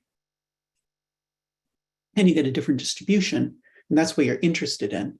You're interested in looking at some weirdo function because you're doing a lot of manipulations, and you want to know what that looks like. So like the shape of this last distribution would have been really hard to guess, actually. I put that together in something like, I know that it's going to go from -1 to 1 because I took the sine of it all, but how it's shaped inside of that can be pretty subtle to try to figure out what that is. And that's why you have to do things on the computer. It would have been hard to guess, but as long as we're in this mode of compute an operation plot, we can analyze what mathematical formulas do to distributions, and actually setting up a for loop for every one of these would be a hindrance, so it'd slow us down. So array-oriented languages and interactivity go together. If you don't like Jupyter, which we're showing all of these presentations in Jupyter, there are alternatives. You can use IPython on a text terminal, or I usually use the basic Python prompt actually. Or if you're comfortable with an IDE, the IDE probably has features that let you interact with an ongoing session, and I've seen people use that to great in a good way. What I want to argue against is if you're doing this kind of work, don't build up a long-running script by running the whole thing over and over until you've already figured out the details. If you don't take advantage of this interactivity, you're like giving up half of it. So now let's start talking about uproot. Uproot is a reimplementation of root.io in Python. So that means it has no dependence on C++ root. You can use uproot without having installed root. And where this comes in useful is maybe you've got 2 or 3 installations of root, all different versions, and you need them for different projects. Uproot will let you open up a file without having to be in one particular environment or another. So it loosens some constraints. So these diagrams are sort of showing dependence. If you've used PyRoot, that's sort of built into root and it sits on top of C++ root. If you use root numpy, that's a separate package from root, but it's also built on top of root. It needs to compile into a particular root, and if you're using a different root, it won't work. That's actually why uproot came from conversations with the root numpy developer about what was working and what wasn't working. That's why uproot is a separate development. So it's built on some things in the Python library, like in the Python ecosystem, like libraries for decompressing the data that might be in a root file. It's built on NumPy and Pandas and Awkward Array. And then things like vector and hist and coffee and your analysis scripts would be built on top of that. And it really is focused on just root.io. So the idea is that each of these packages is going to be focused on one particular thing. And that's why we want there to be projects like Uproot Browser to build on top of Uproot instead of all this being in Uproot. So let's see what analysis would typically look like. Well, first of all, you have to find your file, and either you do that outside of Python, or if you are in Jupyter, you can use exclamation point to run like ls to try to find the file. All right, so we found it. Now let's open it in Uproot. File equals uproot open, and you give it the path. And if this is a remote file, root : / or https : to wherever the file is located. And notice that in a good script, when you later turn this notebook into a well-defined script, you would put file opening inside of a with statement, the context managers that Henry showed. But when you're interactively exploring, you want the file to not be closed. You want it to stay open so you can play with it. So what's in the file? The file pretends to be a dictionary with keys and values. And since values would open all of the objects, usually want to just look at keys. So, so keys is, it's showing that these are the names of all the keys in this one. This only has one object in it. What kind of objects is that? This class names is an uproot addition. Normal dicts don't have this, but this is so that you can see for each of your keys, what is the type of object that is. So you can distinguish your T-trees from your histograms.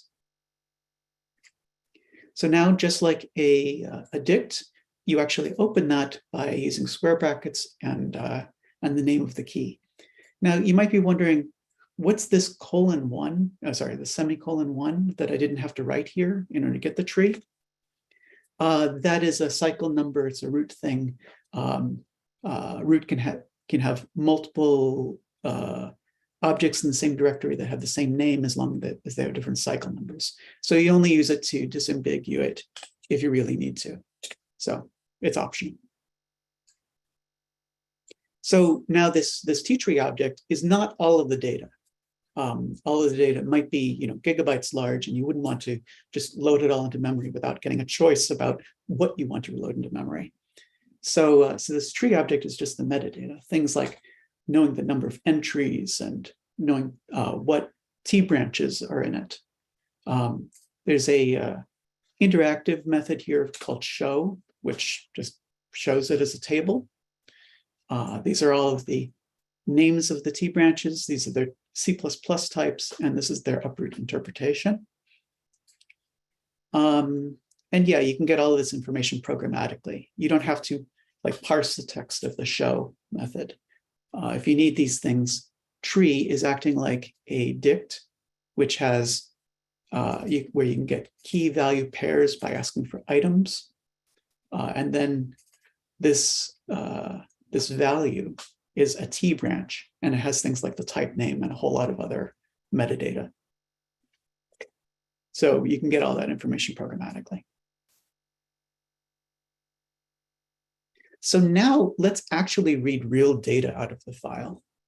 So let's say we want to read the muon, pt, eta, and phi and charge into arrays. So we only want to get these columns or fields and not any of the others. You can do that by passing the names explicitly to the arrays function, and you can just look up the documentation for how exactly to do this. But here I'm just doing a walkthrough. So this returns the data as an awkward array, which I'll talk about in a little bit below. But first I want to clarify that this can take a long time if your file is large. So there are ways of preventing it from taking a long time. So you can set an entry start and stop, or just the entry stop, in order to not read out, what is this, 300,000 events, but instead just read out 100 events. All right, so this muon kinematics that we pulled out here, this is an awkward array. The default is for uproot to output awkward arrays. You can also have it output numpy arrays when that's possible. For this file, that's not possible because these data, like the muon PT, in the first event, there are 3 muons with PT. The second, there are 0. The third, there are 0. The fourth, there are, I don't know, looks like 7. A numpy array has to have the same size in each dimension. So, sorry, no, that's the right. The first dimension can have a different size from the second dimension, but all of the nested lists, all the way down the second dimension, all have to be the same size. You wouldn't be able to have different numbers of particles in different events if you're using just numpy. So that's why we have awkward array, and then this is just turning it into a Python list so that we can examine a little bit of it. Only looking at the first 4 events, because turning all of it into a Python list would be slow and costly. Python lists and dicts are slower than array-based things like awkward array. Okay, so then there are also methods in awkward array, because now we've kind of left uproot. When we've got this muon kinematics awkward array, what we're doing with it are a bunch of awkward array things. Things like ask for what are the fields, and pull out just the PT field, eta, the phi, the mass, and the charge. Now, it's important to know the distinction between when you're reading things from uproot, when you say tree.arrays or branch.array, or tree.iterate. It's important to know the distinction between the uproot commands, which read from files, and the awkward array commands, which operate on this array that's already in memory. And that's what I'm doing here. We can ask, what is the data type? Data types are important to awkward array. This data type is 300,000 record structures with fields like mu_pt, that's a variable length list of floats, mu_eta, which is a variable length list of floats, etc. We'll be seeing a lot more of data types later on.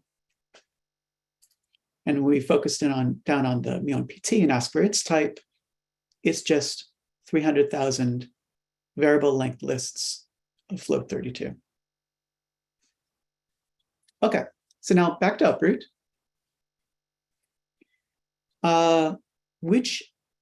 Let's ask another question. We're asking a question of the metadata, this tree metadata. Which columns in the T-tree have anything to do with muons or electrons? So here, this is using the keys function like a dictionary, but uproot has additional methods as arguments that you can pass to the trees function, to the keys function, such as filters with these glob patterns for taking everything that's muon underscore or electron underscore. So you can get the list, the metadata, the list of what these field names are, and then using the patterns that you've tuned to get the right list, pass those patterns to the arrays function and read just those. So you can test a filter name with tree keys and then use it on tree arrays. And that's a good way to deal with a large file. Here's a question. Does uproot read all the branches for all entries at the same time? This would potentially make the machine run out of memory. Yes and yes. It will read exactly what you ask it to read. And if you don't specify which entries, that will be all entries from the file. And if you don't have enough memory for that, that won't work. You'll get a memory error. That's why if you are memory limited or time limited, you can specify starting and stopping entries. Now you could use this function multiple times in order to carve up the file into chunks that you can read all at once. Or you could do that automatically. There's another function called tree iterate, which makes a loop over chunks of the tree. And that's documented in the on the website, but also it's got a doc string. Anyway, oh no, that actually printed out the whole code for it. I think I only wanted one question mark. Okay, so back where we were.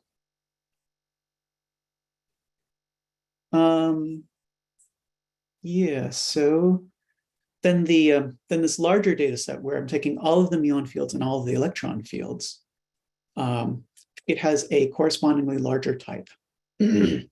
So this is where there's the potential for confusion between the fields of a T-tree that have not been read yet and the fields of an awkward array that have been read. And so that's just a distinction you want to keep in mind. They're named the same thing, Okay, so now moving on, let's start examining distributions with Hist, and that'll be a step toward actually doing this analysis.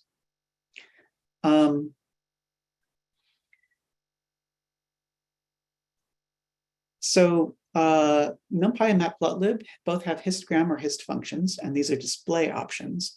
In particle physics, we almost always want a histogram, a histogram object. So whereas you can use Matplotlib like this to display this histogram. If you want to be able to make pre-book histograms in a booking step, fill them in a separate step, maybe fill multiple of them and add them together, and then plot that, you'll want to use the hist library. So here's making that same thing here. And now I'm realizing that it's 5 minutes before 10. Matt, am does that mean that I've got 5 minutes to wrap this whole thing up? Yeah, ideally. Okay. There's a miscalculation on my part that Okay. we're not going to be able to get to that. Maybe it was if you need another minute or two, that's okay, but we should try and start wrapping things towards the conclusion. Yeah, sorry about that. This it's okay. It's not going to be able to do it in 1 minute. Well, you don't have to do it in 1 minute. I mean, like, I understand that you want to take time for questions, but I think that if you can maybe finish things in the next 5 minutes, then we can maybe take like 1 or 2 minutes for questions and then go to the next talk. I think what we're going to have to do is let's do all questions now, because I seriously miscalculated the length of time that it would take to talk through this. Could have been no worries. Up at the beginning, or maybe I'm just talking too slowly.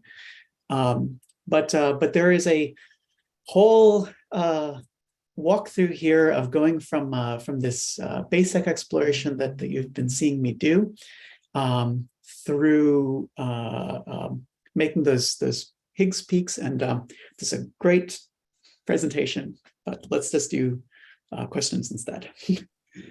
Okay, great. Thanks very much, Jim. That was, even though we didn't get through all of it, I thought it was still quite excellent. There's a second question here, which is, can you mention the distinction between PyRoot and uproot? And yeah, so this is worth clarifying. PyRoot is part of root. And PyRoot provides 100% coverage of all the root functions.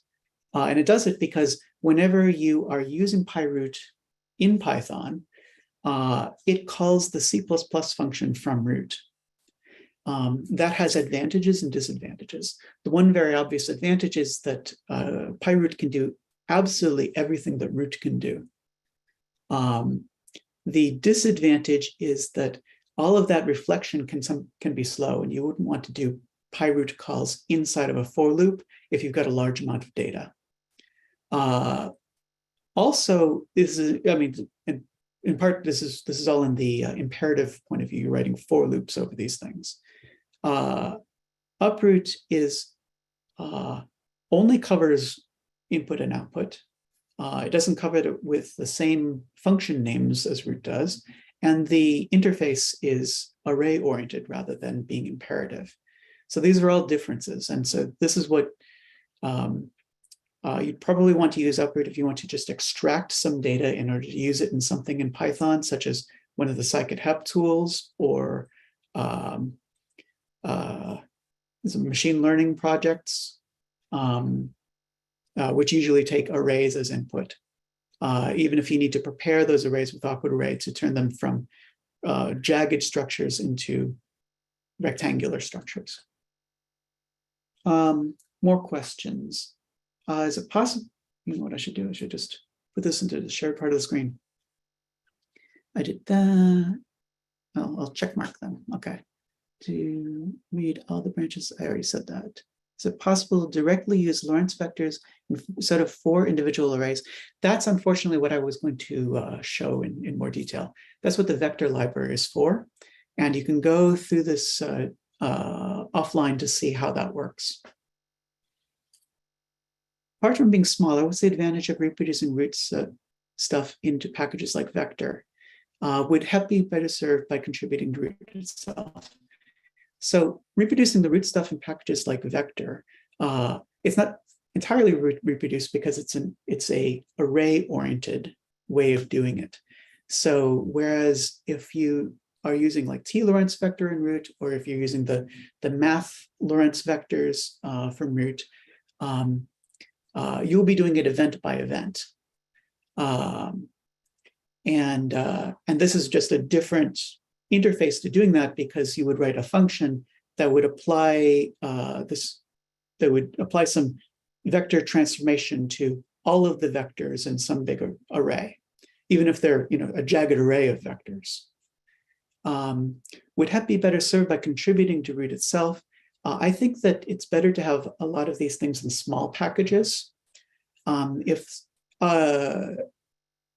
when everything is all in one big package that has to work together in a particular kind of way. And that way, the way that Root's philosophy for doing things is part of it is C++ first, and part of it is this focus on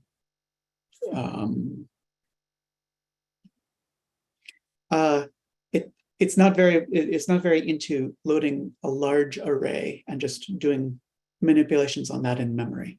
It's a lot more geared toward streaming through files. So it's a different point of view about how to do analysis. Is awkward the NumPy of jagged arrays? It is actually. There are other projects that are picking up jagged arrays, including some outside of high energy physics.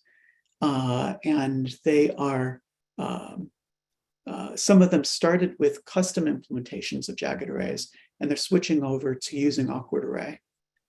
How is the C++ side different than NumPy? Okay, I've also seen some XML in awkward, but I haven't seen it in NumPy. Actually, okay, so there's a bunch of different questions. When you see XML in awkward, what you're seeing is it's not XML data, it's just a handy user view. I just thought that XML would be a good way of seeing nested data structures in text format on the screen. There's not actually any XML processing in awkward array.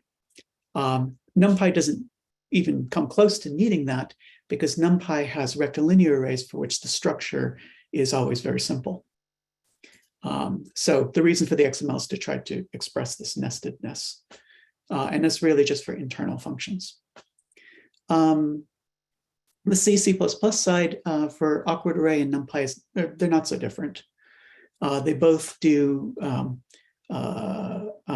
some C and C++ computations on the back end in order to provide but the primary focus is to provide a nice Pythonic interface on the front end. Also, by the way, awkward array uses NumPy a lot. Anything that NumPy can already do, awkward just uses NumPy to do it, doesn't replace it. For time, we're probably going to have to go on to the next talk, but we can. No idea what Pirate's going to do. Yeah. But thanks again, Jim. This was really nice. And we'll also, if people have continued questions for Jim, we'll be able to move those over from Slido into Slack, and we can continue the discussion there. Okay, so we're now going to move on to our next talk, which is about Python at Bell 2. So please go ahead and take it away, Yo. Hi, I hope you can hear me. I can hear you great. Okay, thank you. So, okay, so let me start my presentation. So, okay, so I would like to give a talk about the Python usage in the Bell2 experiment. This is the contents of my talk. Firstly, I will briefly introduce the Bell2 experiment. Then I will talk the two topics about the Python usage. First one is the Python in the Bell2 analysis software framework. Another one is the Python in for workflow management at Bell2. So yes, this is brief explanation of SuperCACB and Bell2. The SuperCACB accelerator is the asymmetric electron and positron collider. And most of data is taken at the center of mass energy, yes, at the epsilon 4s resonance. Then the BB pairs are produced efficiently. The goal of the luminosity is 3 × 10⁻35, and integrated luminosity is 15 /1. That is the 50 times higher than the Bell experiment. The Bell2 detector is also upgraded from Bell detector with the several improvement. So like vertex resolution is improved by introducing new pixel detector. And k-pi separation is also enhanced by newly introduced PID detector. And we have some new trigger line for dedicated for the dark sector search.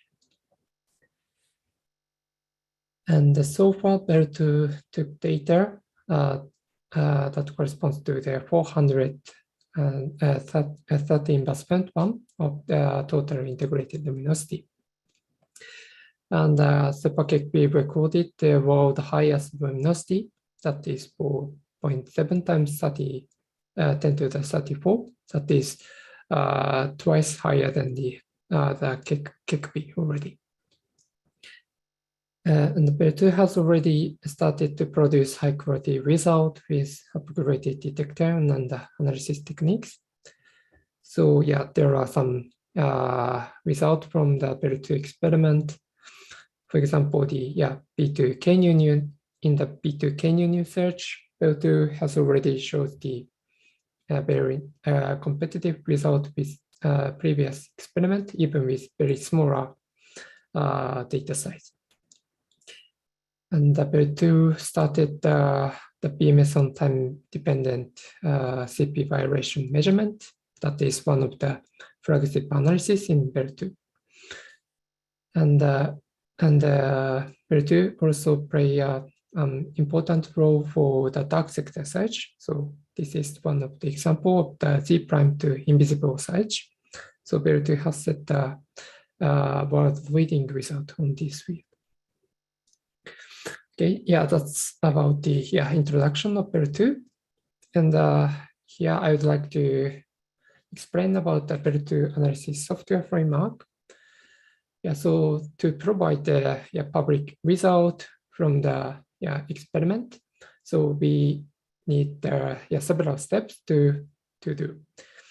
This is the typical the analysis framework. The flow of at Bell2. So firstly, we have to trigger event and take data with dedicated DAQ system. And its output is stored as raw data, like a detector readout. Then we have to reconstruct a high-level object, like a track or calorimeter clusters. And such an intermediate output is stored as the MDST object. And here MDST is the Bell2 jargon. It's a mini data summary table. And then the Bell2 analysis is performed. That means using the Bell2 dedicated data object and provide the usual particle level information. And then finally, we will perform the offline analysis and the measurement to provide the result. And the Bell2 analysis software framework is newly designed to deal with all these processes. And it is called PASP2. And indeed, for the offline analysis part, one can choose the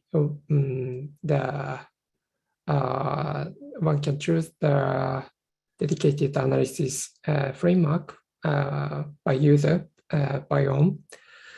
But the PASP2 also provides some handy tool for the offline analysis. And in my talk, I do not cover this offline analysis part. It can be chosen by each user, but in the following slide, I will a bit more talk about this PASP2 framework. So again, the Bell2 software, the PASP2 is completely new, and it's used for everything from triggering data, generation of Monte-Carlo event, tracking, clustering, and high-level analysis. And it is now the open source software since 2021. And the main languages in PASP2 are the Wood, for input and output, C++ for the heavy lifting part, and the Python for steering file. And there are still some large contribution from Fortran, but they are mostly from for the Monte Carlo event generator. And before moving to the Python usage, I would like to explain a bit more about the PASF2 design. So in the PASF2 analysis, there are three main items. The first one is called the PASF2 module. That is a set of classes that process data. And each module has its own dedicated the purpose. So we combine the several modules to process data. And the second main item is the data store. So that is a set of classes that hold the data and allow module to pass things one to the other. So in the PASF2 design, each module does not communicate directly, but the output of module A is stored in data store, and then it will be used by the other modules.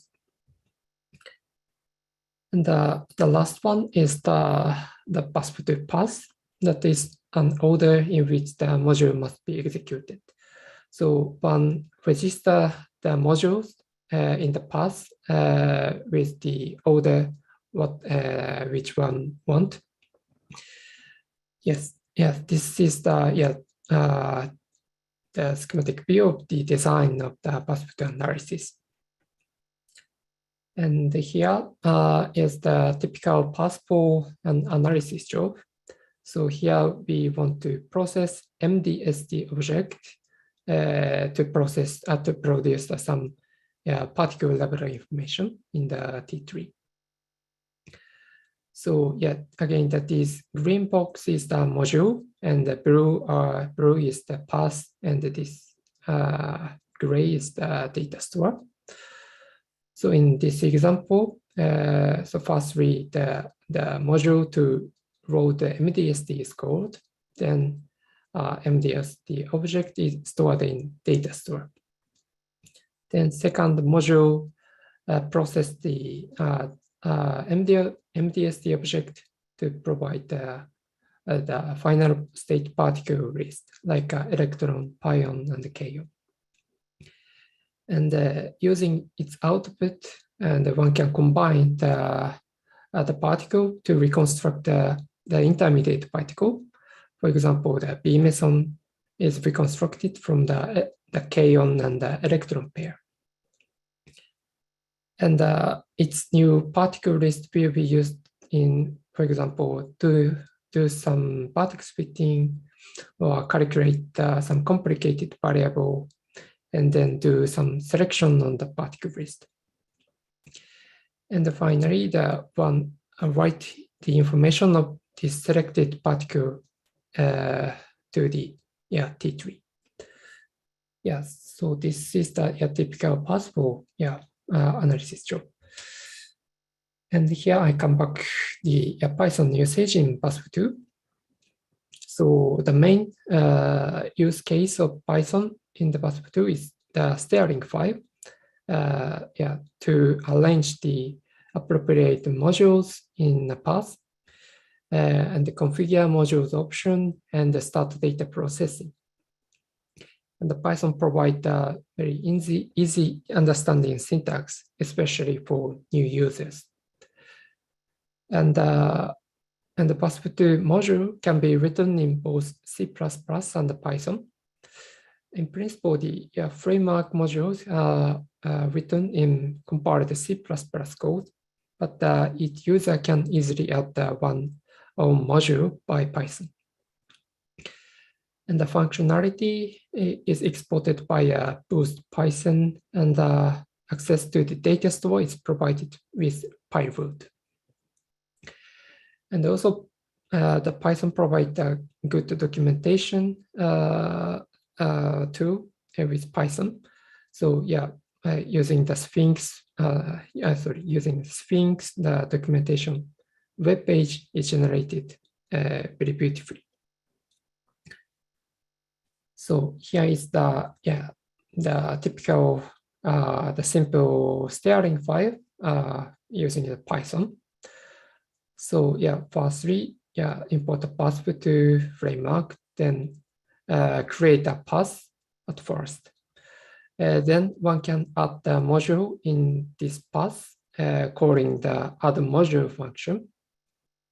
And in this example, this root input module is called to read this mdsd.root. So using this function, the module is registered in the path. And then one can add more module in the path. Then finally, the process function is called for the path, the given path. The modules are executed for each event with the given order of path. And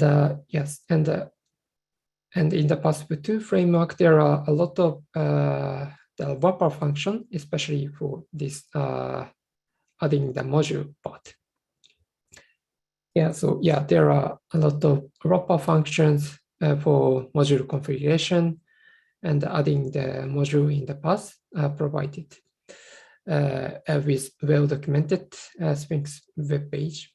So it's quite small, but in this the modular analysis Python file, there are a lot of the wrapper function to register the module in the path, and this create this the documentation for the documentation in the Sphinx. Okay, this is the main usage of Python in the path2. But here I would like to add one more thing about the within the path2 framework. So the MBA package of path2 provides a tool to integrate the MBA or machine learning method in path2. So thanks to this module, one can apply the MBA during the this path2 event routine, and the trained file can be read from the database. And the full event interpretation and the flavor tagger are deployed with this MBA package. And in this package, the default method is the first BDT. And also this package provides a lot of handy tools for training or validation. And but not only this fast BDT, the frameworks that have a Python interface are supported in this package, like a TensorFlow class, XGBoost or something.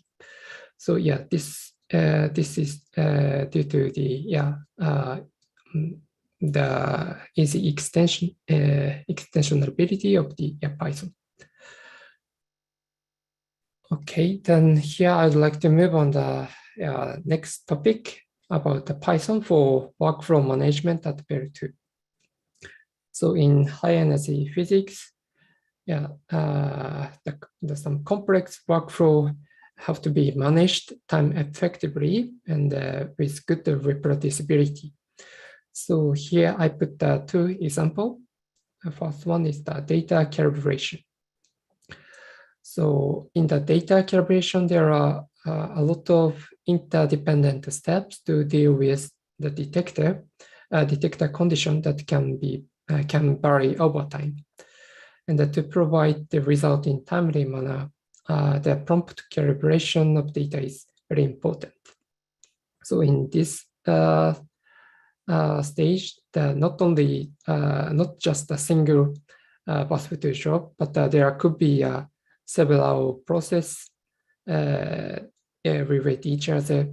And also there are a non-path2 job, like upload file to the database or open and close Jira ticket or something like that.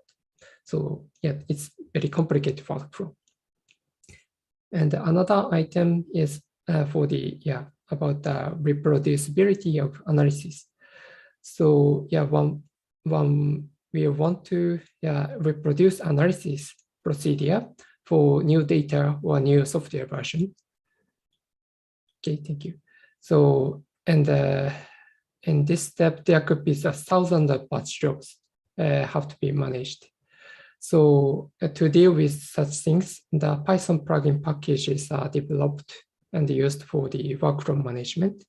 So I will explain a bit more about these two items. But okay, first one is the calibration strategy, the calibration of PER2. So there are two strategies in the PER2 and data calibration.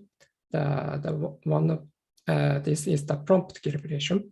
So this happened every couple of weeks for the initial processing. So to do that, to develop the called B2CAO Python package based on the Apache Airflow to automate the prompt calibration. So as I said, the calibration has a very complex workflow composed of the several processes. So to deal with, we adopt the Airflow, that is the directive acyclic graph workflow manager.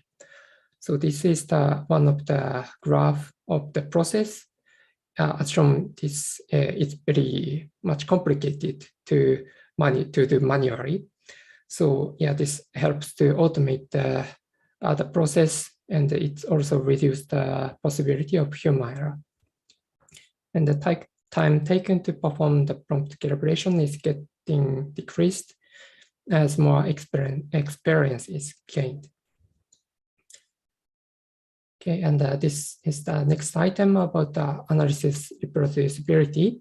So in the analysis, there could be the huge number of batch jobs for segmentalized input data. So for that, we are using the B2Luigi that is developed based on the Luigi. But it provides some helper functionality with the 1,000 batch jobs. And it is originally developed for PER2, but it's on the public. So B2Luigi means the both B2 batch to Luigi and the batch to Luigi. And it has the several batch to helper function and the functionality interface to submit the grid jobs. And this can be used each users. But here I put some example of usage of B2Luigi.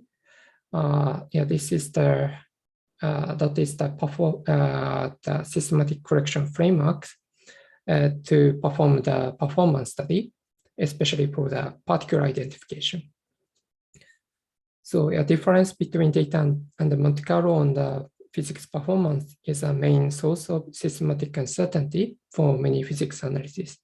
So we want to reproduce this study for new data and Monte Carlo several times.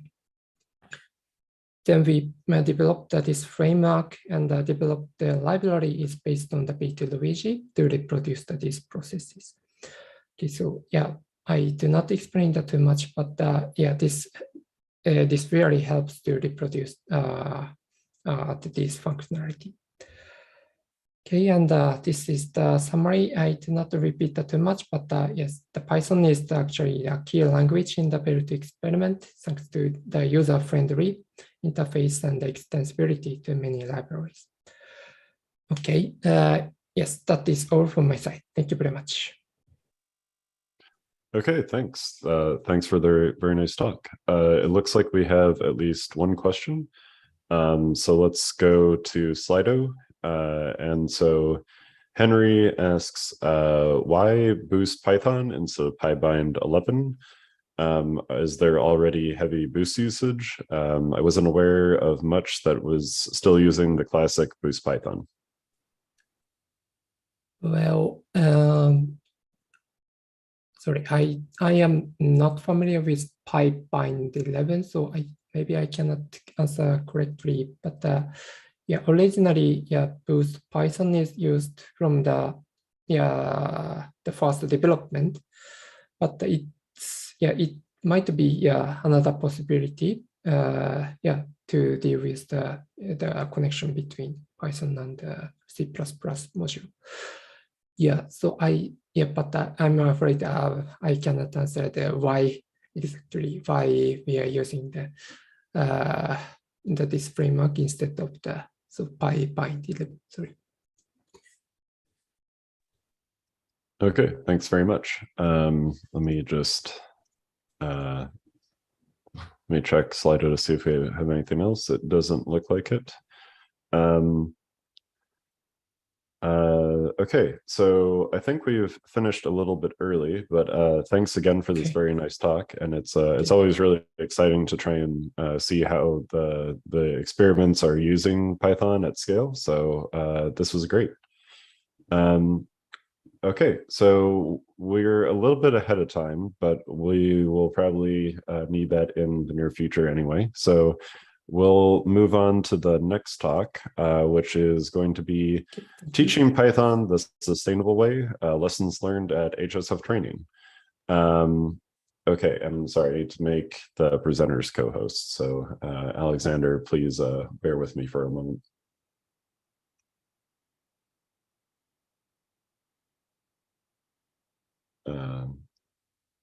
Just to confirm, Alexander, you're going to be the speaker for this, right?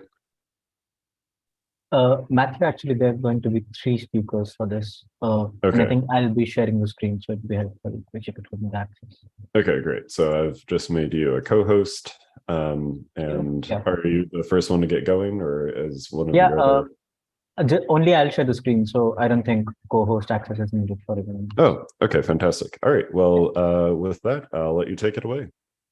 Sure. I'll just share the screen. Just a second.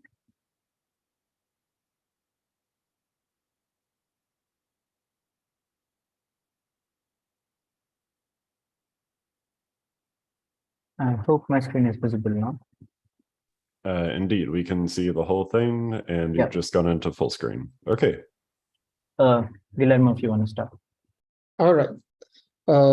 Thanks everybody for being here. My name is Guillermo Fidalgo. Me, along with Aman Goel and Alexander Moreno, will be presenting on teaching Python the sustainable way. So hopefully from this, what we'll try to convey is the following. We try to convey some ideas, some lessons learned, and some hopefully try to invite more people here at PyHEP to join our training community. So let's get started. So here's the outline. Basically, we're going to start with the goals of HSF training, who we are, what we do. We're going to then go into some historical surveys about why we do what we do. And then we're going to go into the curriculum, how we actually make some of our training material. Then we're going to announce our events. And then we're going to invite you to contribute and join our community. And we're going to tell you ways of how you can integrate yourself and how to contribute. Okay, so HSF training is a specific working group, and we aim to provide a training material, training and computing skills that are needed for researchers. So we are experiment agnostic. We collaborate with different experiments and other training organizations like the Software Carpentries, and we coordinate training activities. We also work to develop a program that helps bridge the gap between students and the experiments to reach the desired level of knowledge and skills. And this diagram on the right just shows the basic building blocks of the software training. And so what we try to show here is that as we go up this pyramid, we go from the basic skills that we need to build first and instill good practices in our students, more over to advanced skills and focused schools that actually take care into teaching these advanced skills. And we try to, let's say, interconnect of these and put of this visible to the entire HEP community, both new and more senior level audience. In here, so we did, this is some results from a survey from 2019, where we had a bunch of people, mostly from LHC researchers. And this shows us, or gives us an idea of the amount of reach that each training source or learning method has in terms of effectiveness and the amount of people. So what we can take from here is that the majority of people that try to learn some new software tool or some new method, they prefer some written material. They do recorded lectures or university classes. And so that is basically what gives us the basis of our MO of making our training materials and how we actually develop and present and share our trainings. So this is sort of our basis of the current design for the way we do our trainings. And as we do currently in HSF training, we have written material, we do recorded lectures, and so on. In the next slide, what we have is another image from that same survey that shows us the priority, or mostly the usage of the scientific software tools and computing tools that are mostly used versus the one that are less used. Keep in mind that this is from 2019, and so some of these might have been changed since then, but this is also showing what topics at that moment we needed to give more of an emphasis in our training material. And so we still follow to this day more or less this kind of structure where we focus a chunk of our training material towards HEP specific tools, but also a big chunk and a lot of effort into training the basics based on their usage and what experiments expect from their researchers. And next, I'm going to pass it on to Aman. Yes, the HSF Training Working Group has been developing, and putting together different modules according to the demands and requirements of students and researchers. These modules are publicly available at the HSF Software Training Center webpage. And these are divided in different sections. So we have the basic one, where we have Git, basics of Git, Matplotlib for high energy physics, SSH, Bash Shell, Python. We have the software development and deployment, where we have Git again, CI/CD for GitLab, for GitHub, Docker, Singularity, Unity testing. We have the C++ corner, where we have some C++ courses, and also, some machine learning and other analysis tools. And we have specific tools for high energy physics, Uproot, PyHEP, and we have some planned or in early development. I should say here that all of them are in development. So they are constantly, we are trying to improve constantly the material of each one of these modules. So you're gonna help us, come and join us, and there are many things, interesting things to work on here. Every one of these modules has this structure. So, for instance, if you go to the module called Docker, in Docker you have the chapters of every one of these every chapter of this module.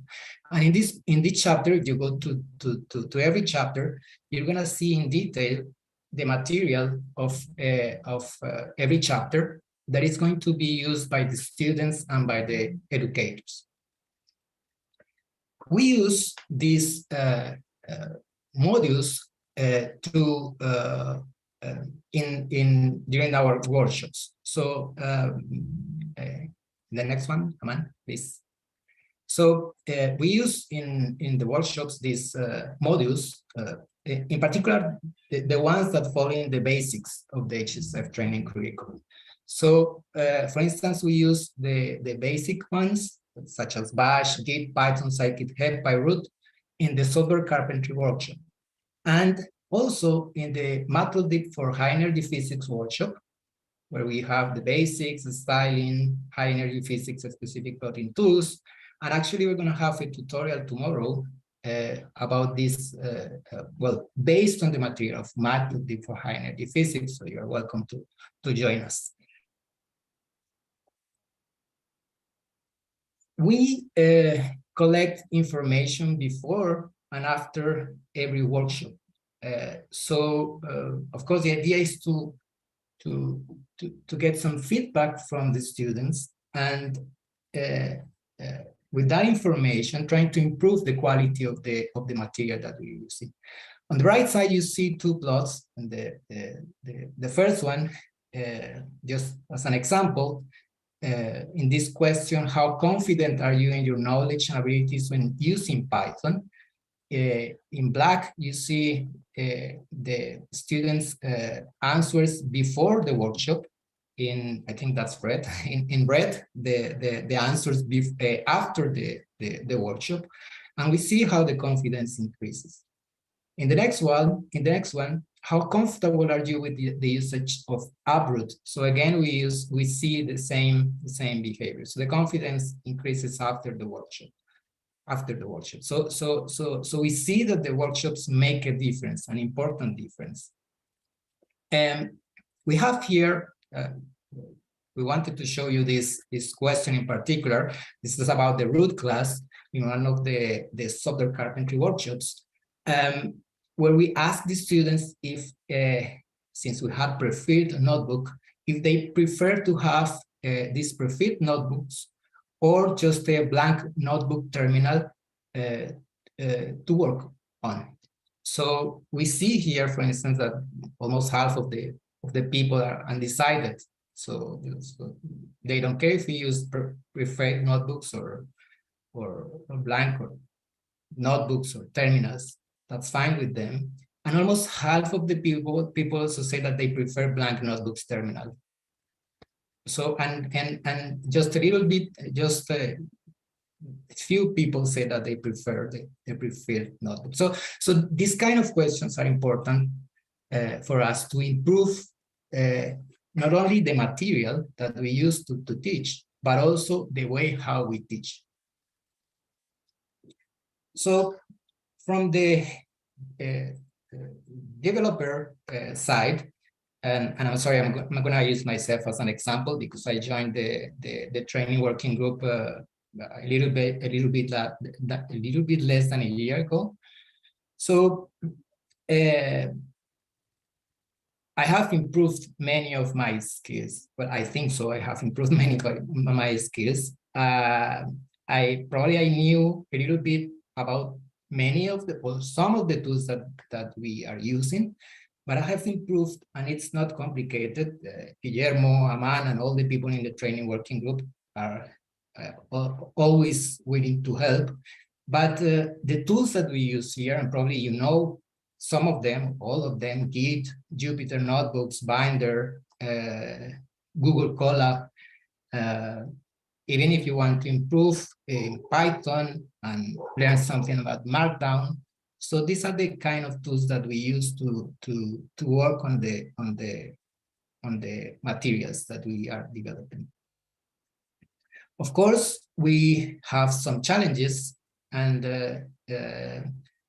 these challenges in particular with the software carpentry's workshop is that we depend on the instructors of the carpentries community. They are not always familiar with high energy physics. Also, that's not necessary. that's not, or let's say, important when they teach basics about Python or Unix share or Git.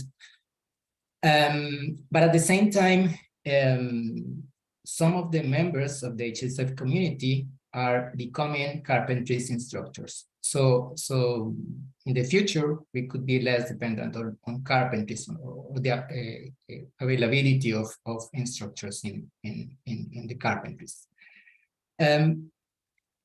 This is very important. We need to find additional community instructors and helpers.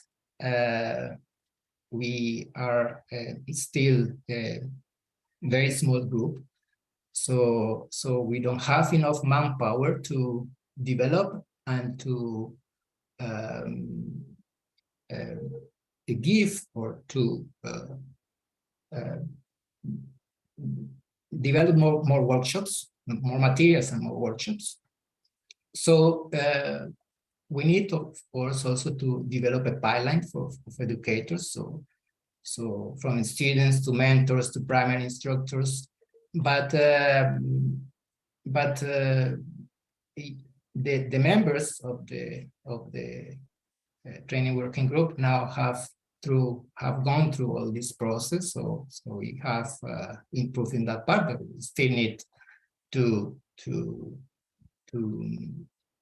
improve more. So now, as we show you at the beginning, we have a large number of modules, and we have a lot of information, and the current curriculum is cramped. So we need to develop a new solution for this, and actually we're going to mention that in a moment, and Aman is going to continue now. Thank you, Alexander and Guillermo. So as Alexander mentioned, that currently we have a lot of modules spread over, say, different skills that are divided. But when you access the curriculum, say they're all on the same page, and you see that it can get crammed with all the information. And that is when that we already have new modules in the pipeline, and we've not added them. Say, for example, we would like to add a Julia corner, but currently I think the major holdback is that if we add the Julia corner to the current curriculum, it might get even more crowded, and it's a little difficult to navigate. So as is mentioned here, like there are some limitations that students have different needs, which would need more than one curriculum. And the current design does not address that. And again, it becomes very crowded, and it focuses on a very specific area of skills. So in order to deal with that, we're proposing a new solution, which is basically a central point for all of high energy physics training material. And it takes its inspiration from the Learn AstroPy module, Learn AstroPy website. And what it basically does is it has all these modules divided according to tags and according to different filters, where you can access, say, one particular skill that you want to, or one particular difficulty of module that you want to. So it's worth looking at, and here we've linked the full proposal if someone is interested. What's a thing to note here is that we would like to, say, inherit, since the AstroPy is an open source library, we would like to inherit their design and would like to take it further in a high energy physics context. And for that, we would need JavaScript and TypeScript. So it would be really helpful if someone is interested in program to JavaScript or TypeScript, and we would love to have you with us and help contribute and make this vision a reality. Then we have a lot of upcoming events throughout the year. Currently, I think we do have 3 to 4 events in which 2 of them still are accepting registrations. In fact, we have one carpentries workshop, software basic training at the end of this month, which is 28th and 30th September. And we would love for people to join. So the registrations are still open, and you can find all the details on this URL. Then for these 2 schools, I think the registrations might be closed, but for the C++, you can still waitlist. And I mean, it's always a good idea to keep an eye out on all these schools, because here at this URL, we keep updating as and when the upcoming events are designed. So you can always check that out. Then we do have recurring events. So we have our weekly meetings on Mondays, that is at 4 p.m. CEST. And we have hackathons for we have monthly hackathons for helping people contribute to the HSF training working group. So we've recently had 2 hackathons, and there is another one coming on Friday as a part of PyHEP at the Hacker Shop. And I mean, we have had a great response already. Like, we've seen so many new pull requests, so many new contributions. And since it's open to all and you can contribute at any level that you want to, say if you want to make a bug fix, or you want to say redesign a page or add new content, or you just want to correct a typo, every type of contribution is welcome. And these meetings and the hackathons provide real entry points with low barriers for everyone to contribute to the group. Then we do have recurring trainings throughout the year. We have the HSF IRSF software basics training, which takes 3 times a year. And the next one is, as I mentioned, at the end of this year, at the end of this month. Then we have the Matplotlib for HEP session. We do have a session tomorrow, as Alexander mentioned. So be sure to join that. It will be a small tutorial from the whole module. Then there is also the C++ training, which is upcoming in October. CIDIS primarily organizes that with in collaboration with HSF. And we do have loads and loads of more material, but we need help from the community to teach them at least, say, once a year. Then, I mean, if again, the primary question that arises is that why should someone contribute? So when we look at the typical open source pipeline, of course, you would want to give back to the community. So that is, I mean, for me, I think primarily that has been the major reason. So as a student, I mean, how I joined the group was just from a mail on the mailing list, which mentioned the hackathon last year. In fact, yeah. And I think it's almost been 2 years since then that I've been attending the meetings and been contributing. And as Alexander mentioned, we want that pipeline of students, say you join as a student or you join as a helper, or just someone who's interested to know what's going on in the meetings. And then you take interest and say you start making small contributions and you go forward and then become a bigger part of the community if you want to. So it's definitely a great way to start with open source for, say, someone who hasn't had any experience, because again, when you enter, all you need to learn or all you need to get through is how to handle a GitHub repository and how to work with Markdown. I mean, I myself knew these things and I picked up lots of new skills on the way. Then you develop new skills and you gain teaching experience from these modules. You can be a helper, you can be an instructor, you can facilitate these events. I mean, there is a role for everyone. You get to talk to so many people from diverse communities and diverse collaborations. So, I mean, for example, all of us giving this talk, we are from different universities. We do not have a common collaboration prior to HSF, and the training group helped us coming together, getting to make new connections, getting to learn more about the community. Then you help instill best practices to your students as an instructor, as a teacher. You get to teach modules which have been tried and tested, and they show a positive response. You also get recognition for your contributions. Of course, we have a page which we have the HSF training page, which tells us all about the community and the contributions. And even in the GitHub repositories, there is the contribution batch that is there. And I mean, if you want to have an impact and have and help HEP, training might be our most effective choice. And as I said, it's open to everyone. You can just be a fly on the wall if you want in the meetings. You can join us any Monday and just see what's it about.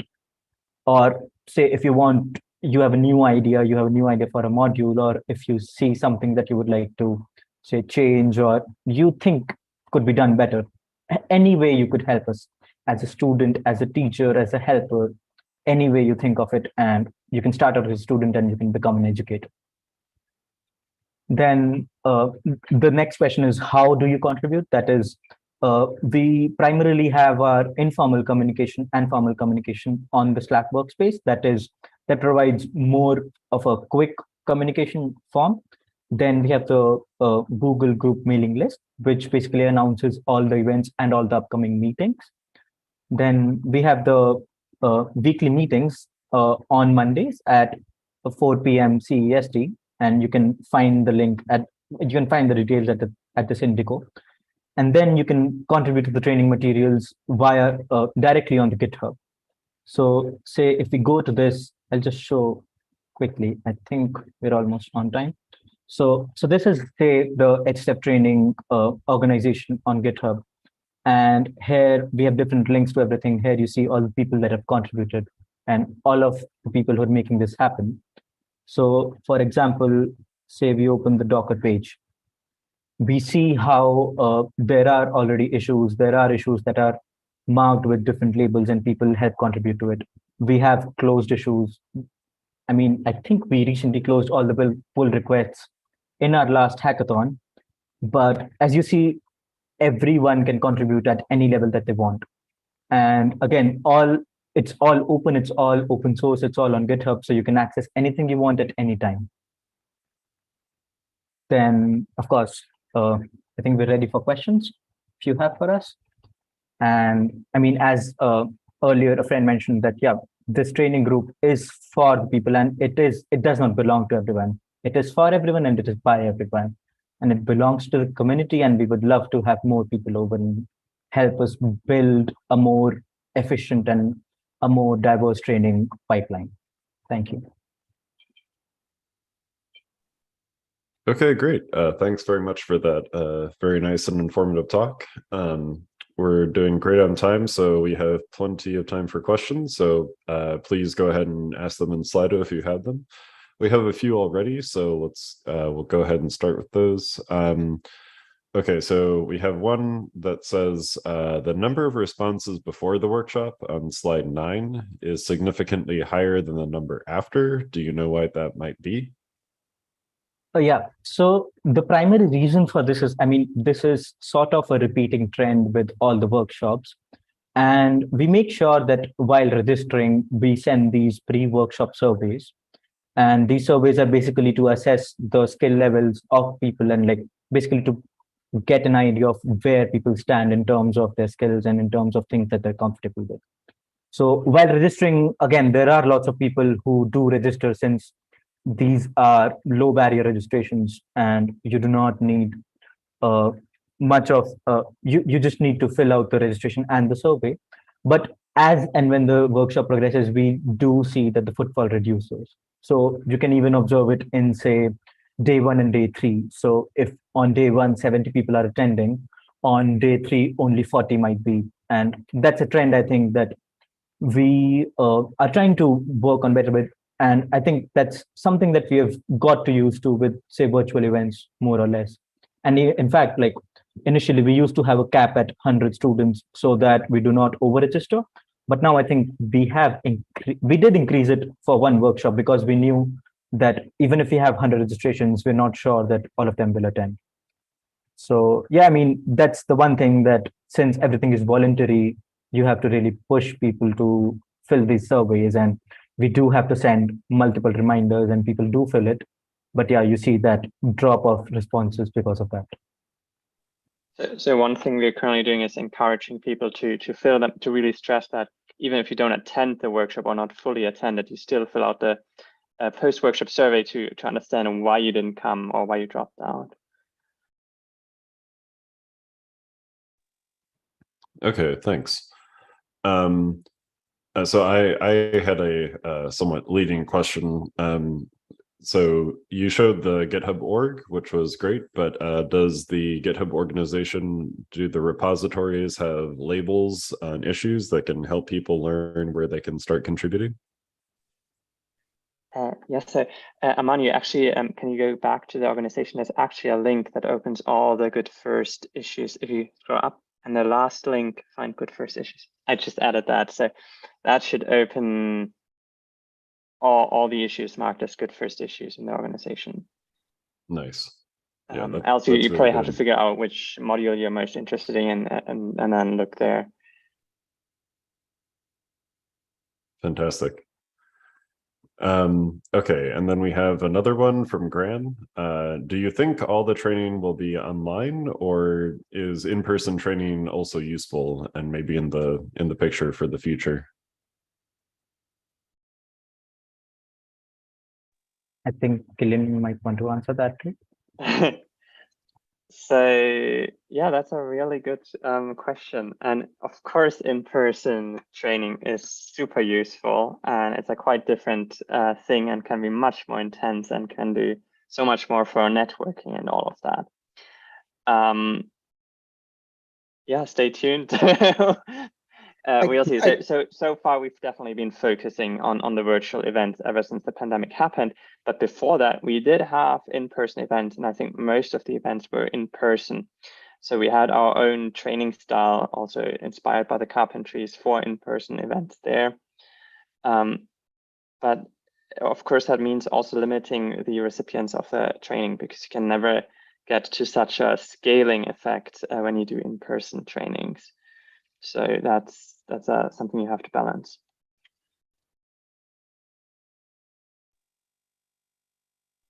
Yeah, for sure. Okay, so let's see. Let me check Slido again. I think that looks like that's all the questions. So going once, going twice. All right, well, again, thank you very much for this talk. I thought it was a really nice overview. And all right, let's thank our speakers and go on to the next one. So thank you. Yeah, so next up, we have a talk from Frank on UHEP, sharing plots in a self-contained format. So Frank, let me go ahead and make sure that you have the proper permissions, and we'll let you take it away. So do you see the slides? Or do you see the notebook? We do indeed. We do indeed. So looks like we're good to go. Okay. Okay, perfect. Yeah, so it's super excited to give this presentation here on UHEP at PyHEP 2022. And as you already mentioned, the title of this talk is Sharing Plots in a Self-Contained Format. And throughout this talk, you will learn what this actually means and why this is advantageous. But first, I dive into the topic. Let's first point you to a couple of things. So the notebook is linked on the agenda. It's binderized, so you can run it yourself if you like. I've included a couple of links to the actual Python package and to the documentation, the repository, and so on. And I will just go through this notebook. I will talk a lot what is actually going on in the background, but there's also text in the notebook itself. During this talk, you're not actually supposed to read all the comments, but I put them there for you to go through this notebook offline at your own pace if you want. So during the talk, you can just look at the code that's actually executed and what the output of the code is. So the talk is about UHEP. This is primarily a Python package, but it's also a format specification and in part also an online service. And it's all about sharing histograms.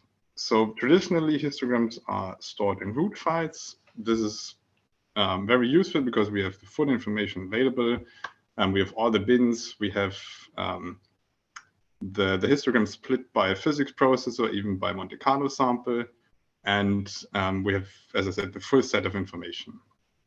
However, when we want to visualize this, when we want to look at the distributions and want to derive some insight or share this with collaborators, we need custom plotting scripts that take the raw histograms to graphics format like a PDF or PNG. And with this, we destroy a lot of information. We cannot read off numbers anymore. We cannot rebin easily. We cannot change the stacking or the composition of the stacks. So we lose a lot of information. And the difficulty with storing it in plain root files is that the plotting script and the root files get out of sync. You might impose a very specific naming structure. And once you change your plotting script, you need to make sure that all old root files still work with these plotting scripts. So this is rather challenging, and I propose a different strategy to tackle this issue. The solution is this UHEP storage format. You can store it in JSON or YAML, and it combines the raw data, the raw histograms, with all the display settings on how to build the stacks, how to rebin, how to color, how to label, and everything. And with this, we can apply non-destructive changes later just to change the visual appearance, but still retain all the numeric values. And in this talk, we will just build a very simple histogram from toy data. And in the end, I will also talk a little bit about how to share this. So let's get started with a couple of imports. And I've prepared a just one file. It's called toy-data.root. And you will see in a second what's in it. So there's one histogram for signal, one signal for data, one histogram for data, and one histogram for background. So this is a typical setting. We have generated Monte Carlo distributions in signal and in background, and we want to compare this to measured data. And I read this with uproot, so we can look at the actual numeric values. So the raw data histogram has these numbers. I think the highest bin is 55. And if we look at the shape, you see that this contains 42 values. This is because I include under and overflow, and in UHEP, usually you always have under and overflow bins. So going one step further, I also retrieved the statistical uncertainties from the root file and did what's called a yield object. This is basically just a combination of yield and statistical uncertainty. It can also store systematic uncertainties, but I will not talk about this in this talk. And I do the same with background and with data. And finally, I also retrieve the bin edges from this file. Maybe we can also look at the bin edges for a second. You see it goes from 0 to 200. And just to give you an impression of what these histograms look like, I have a couple of lines of plain matplotlib. I draw them as steps without any stacking or anything. But you see in blue, we have a data distribution, we have an expected background distribution, and in green, an expected signal distribution. And it goes from 200 to from 0 to 200 with 40 bins plus under and overflow bins. So this was nothing new. So now let's move to the UHEP package. Bin edges is 41 because we have 40 bins. And it all starts with a UHEP hist object that takes the variable on the x-axis. It's called m because we're showing a mass distribution and the bin edges. So that's that. And since this is supposed to be a self-contained format, we combine the raw numeric values in this yields dictionary that just maps internal names to yield objects. And later we combine this with the visual settings. So let's just store the raw yield objects here and move on to these visual settings. And in UHEP, there's the concept of a stack and a stack item. So usually you want to have background and signal stacked on top of each other in the histogram. And then overlaid, we want to have measured data points as a separate stack, which is one item. So we generate a stack item for the background, and here we can refer to it again with these internal names that we stored in these yield dictionaries. And the same thing for signal. So here we could even change the splitting of histograms and combine multiple into single entries. And finally, we combine the background stack item and the signal stack item into one combined stack object and append it to the stacks in our histogram. I do the same with data. Only change here is that we specify this is supposed to be data points and not as a field histogram. And I go on and set a couple of other settings, like the variable name, that this is actually a mass, and not just a simple m, the unit, a default name, and then an author name. And there's a handy method called render, which just calls matplotlib internally. And here you see we have the background and signal distributions overlaid and the data points on top of it.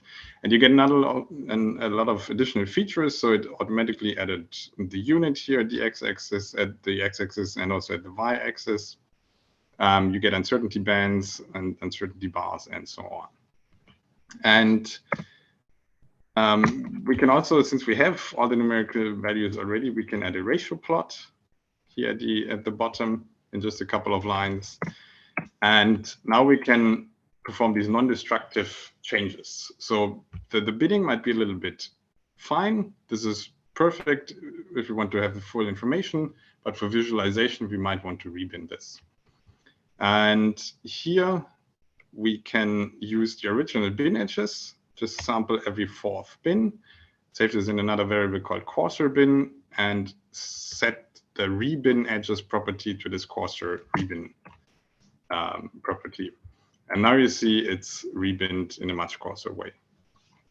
And we can save this as a PDF file. This is what one usually does to share it with collaborators or put it in publications. But the real advantage of PyHEP is that you can also save it in a JSON or YAML format. There's a method called JSON. And with this, we save all the information that we set in this object to the JSON file, and we can load it again in a new session, or collaborators could load it in a new session with PyHEP from JSON, and then call render again, and you see we have exactly the same plot again. And we can even go beyond just saving files locally. There's also an online service. Unfortunately, this particular service, pyhep.org, is only available at the moment for Atlas members. But the code of this hub is also freely available, so you can host your own hub service at your own institute, for example, and then push these histograms to the remote service and look at them, inspect them visually in a preview, change the composition in the browser, and then, for example, send this link to collaborators. You can test this yourself if you want after the talk. And another real advantage of this online service would be that we can get this universally unique ID that we generated just by pushing it to the remote service and pull it again in a new session and restore exactly the same distribution again. And here we can make use of the raw information. So maybe now we decide, okay, the binning is a little bit too coarse. Maybe take the original bin edges and just sample every second bin and set this to this rebin property. Maybe also we want to change the colors. So here, change the colors, and we have finer bins and different color settings. There are more features like the semantic uncertainties that I didn't talk about, optional metadata. You can also superimpose graphs. There's a command line interface and so on. And I'm happy to answer questions. Thanks. Okay, thanks very much. That was excellent. We have just enough time for maybe 1 or 2 questions. So let's go to Slido. Okay, so we have some questions coming in fast and furious, so I'll just take them in the order they showed up. So Michael wants to know, is there a way to convert from hist or th1? There's a way to convert from th1. Initially, if you go to the GitLab or GitHub repository and go back in history, I had this set up for th1, but thought for this binarization, it might be easier to show it in with uproot. So if you go back in the history, you have an example where you convert root th1 directly to histograms. Yeah, also mentioned that while Frank has this nice binderized repo for us, the documentation is also pretty good and extensive, so people should check that out as well. We have another question, which is, can you do finer binning, or is the data is lost by then? Does the hist object have all the data? The hist object has all the data. So maybe if I just go back to this example and delete the sampling, just take the original bin edges and set this to read bin edges. We could also set it to none. And then you have the original superfine binning again. Of course, there are assumptions like it assumes that everything is statistically independent, but usually these assumptions are well motivated.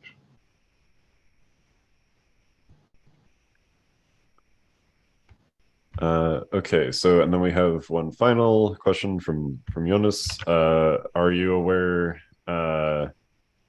Okay, so I can already answer this, which is that Frank is very well aware of them. But Jonas wants to know, is Frank basically aware of the scikit-hep efforts and compatibility, and maybe even using them as a backend would be great. So I'll let Frank respond to that, but I know that he's already quite well aware of them. Yes, so I'm aware of them. I think there's not super much of compatibility.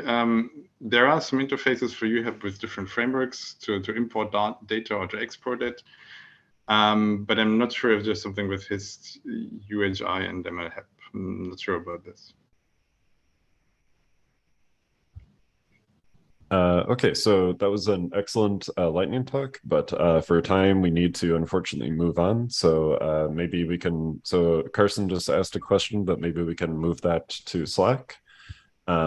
Okay, and then to wrap us out, to wrap things up and finish out this today's session, we're going to have Hans with the final talk of the day, which is about his library Jacobi, error propagation made easy.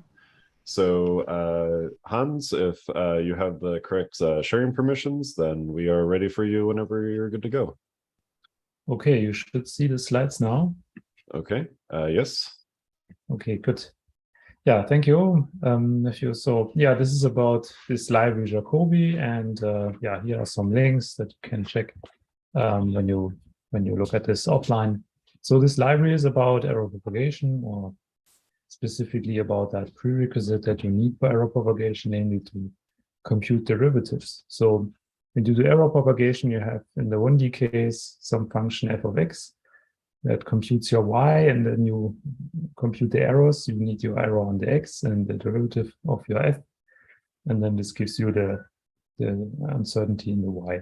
I mean, this you can find in textbooks. And when you have 2D or actually n dimensions, then it looks a little bit different.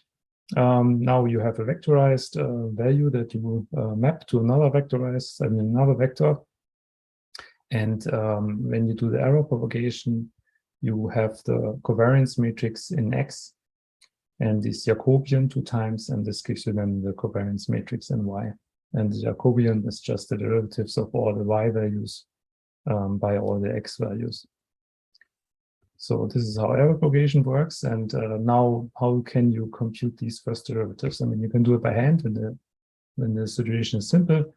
But this is, of course, error-prone and tedious, and you probably don't want to do this by hand. Then you can use a computer algebra system, for example, SymPy, I like a lot, or use MATLAB or whatever, or Wolfram Alpha, so this also works. On the other hand, this is still a little bit tedious. I mean, you have to write your formula then in some kind of language that this computer algebra system understands. Then you can use, if you don't want to do this, you will have another option that's automatic differentiation, called AD for short, because I will refer to this several times. So this is what TensorFlow does, or JAX, or NumDiff tools has this implemented, or what also the popular uncertainties library uses internally. The problem with this, I mean, okay. So this is almost, almost you just put in your normal, you just write your normal Python functions and it gives you derivatives, and this is almost very easy. But there's still some caveats with this. So then the most flexible and general thing is numerical differentiation. That's the approach that Jacobi uses, and NumDiff tools also does this. So Jacobi is cool because it implements, as far as I know, it's the only library that implements this derivist algorithm that was originally developed by John Derrico in MATLAB. And he has found a nice algorithm that's very robust and fast. So what he does is, in a nutshell, so he computes a very simple derivative like this one here. This is the forward derivative, but you can also use the backward or the central derivative for a given step size h. And normally you want to make this h very small so that you get this error here very small. I mean, this is computing the derivative by a finite difference. So, but he doesn't do that. So he starts with rather large h, and then he reduces the h. So for example, it takes half of it or something, and then repeats this several times. And then you get several values for your estimate here at different values of h. And then you can fit a polynomial to these value pairs, and you can then use the polynomial to extrapolate to the value where h is 0. So this should give you in principle the infinite, I mean the perfect derivative. And the nice thing is, because you use a polynomial here, you can do some error estimation as well. So basically you just treat the numbers that the computer gives you as random numbers, and this allows you to compute some error on your estimate. And then you can stop actually when the error is good enough, and you can stop more early than other approaches. So I compared Jacobi to NumDiff tools. So when you set it up to have the same quality, the same precision as NumDiff tools, it's actually much faster because it exploits vectorized computations better than NumDiff tools does. So what you see here is 4 different functions where I computed derivatives for, so x squared, exponential. This is just a mapping of any vector to ones, and here it's it's like a chi-squared, no? And you see the time that NumDiff tools you used here in orange, and in blue is Jacobi, and this dotted line is the ratio. So, I mean, the fact that this loses less time is good, and this is the factor that you save. So it's significant, especially here for this case. It's very dramatic, where you have 1,000 times faster. Where it's not so, where you don't get so much benefit but still live it is when you have a function that maps a large vector to just a number. There, Jacobi cannot really accelerate as much more. Okay, and now that you have these cool derivatives, you can do error propagation, and there's already a function in Jacobi which does this. So you write your Python function like this. X can be a vector here. This is your x values, this is the covariance in x, and then you just say propagate, and then you get your y values and the covariance matrix in y. And you can check that this is correct. So recently added was something that we actually often use. So, originally, this is already the general case. You can cover all the cases here, but it's a little bit tedious when you have just 2 variables or 3 or whatever, and they're all independent, and you don't want to write down this covariance matrix here. So there's a new feature added that for very simple functions, which depend on arguments that are mutually independent, you can also just propagate like this, where you pass the numbers and the errors, the error squared, and then it will do the right thing.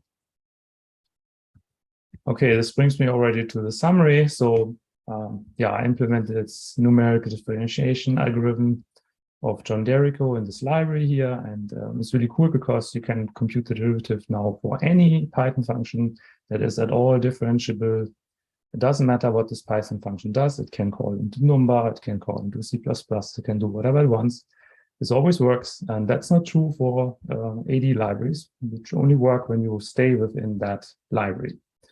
So you cannot mix TensorFlow with number, for example. That's not straightforwardly, and you still get your derivatives. And it's also not intrusive. So especially what I don't like about uncertainties is that you have to use their special arrays and their special numbers. Otherwise, this doesn't work. So you have to change the whole code when you want to start error propagating to follow this library. By Jacobi, you just have one small place in your code where you use this, and otherwise it's completely, it doesn't matter what your code does as well. So the caveat is that this is not as fast as these other solutions, but usually it's fast enough actually, and it's faster than NumDiff tools, and it's numerically super robust. So, this is really, I have to stress this, when you look at other algorithms for computing derivatives, they're not as robust as this one. And that's, I think, very important. You don't want to have wrong results. Okay, very good. So, that's what you can do right now. You can do propagation, and as an outlook, I also want to apply this algorithm to compute the Hessian matrix for some function. Basically, then you can replace the minute algorithm with something that's maybe more robust. Okay, that's all. Thanks. For a short period of time. Okay, thanks very much for that talk. We have time for questions, so let's go to Slido. Okay, so we have one. So why care about precise derivatives when we anyway assume that the function is linear within the uncertainty interval?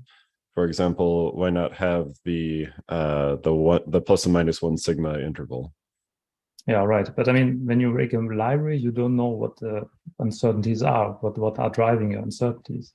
So in principle, you're right. You could stop when the error of this derivative is small compared to this non-linearity. But to know in general how non-linear your function is, you already need the second derivative. So you kind of run in a circle there. So this approach is just do this linear derivative as best as possible, and then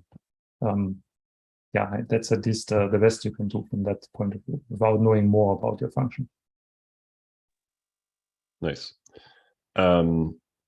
So since I don't see another question on Slido right away, I'll take some chair privileges to ask one of my own. I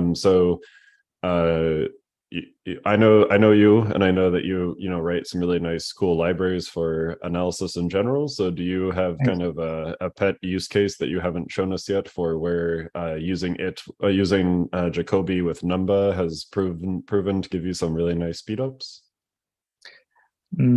So I use this all the time. So, and I also tell my students to use this because, yeah, I think it's very easy to use and very simple and works very well. So, and yeah, I mean, you can also do this for really complex stuff. So, for example, when you do fit in your function, normally you don't think of a fit as a derivative or a derivable or smooth function. But in fact, it is, and you can even use this and propagate errors through a fit with this. Okay. So, and I think that there is one more question that kind of came in, but I think you somewhat answered it, which was, can Jacobi be accelerated with Numba, assuming the function to differentiate works with Numba? But you've said that works. Yeah, definitely. Yeah. Works with anything, can be any Python function. Okay, yeah, that's quite powerful. Okay, so unless there's any other questions, let's thank Hans again. And then that's the last talk for today's session. But tomorrow morning, or I guess tomorrow afternoon, if you're in Europe, we'll be back once again with Hans, who's going to kick us off for day 2 with a talk about IMNUE. So thanks everyone so much for joining, and we hope you had a really great first day, and we'll be online for a little bit longer to go ahead and try and propagate questions over to Slack. But until tomorrow, have a good afternoon. Bye-bye.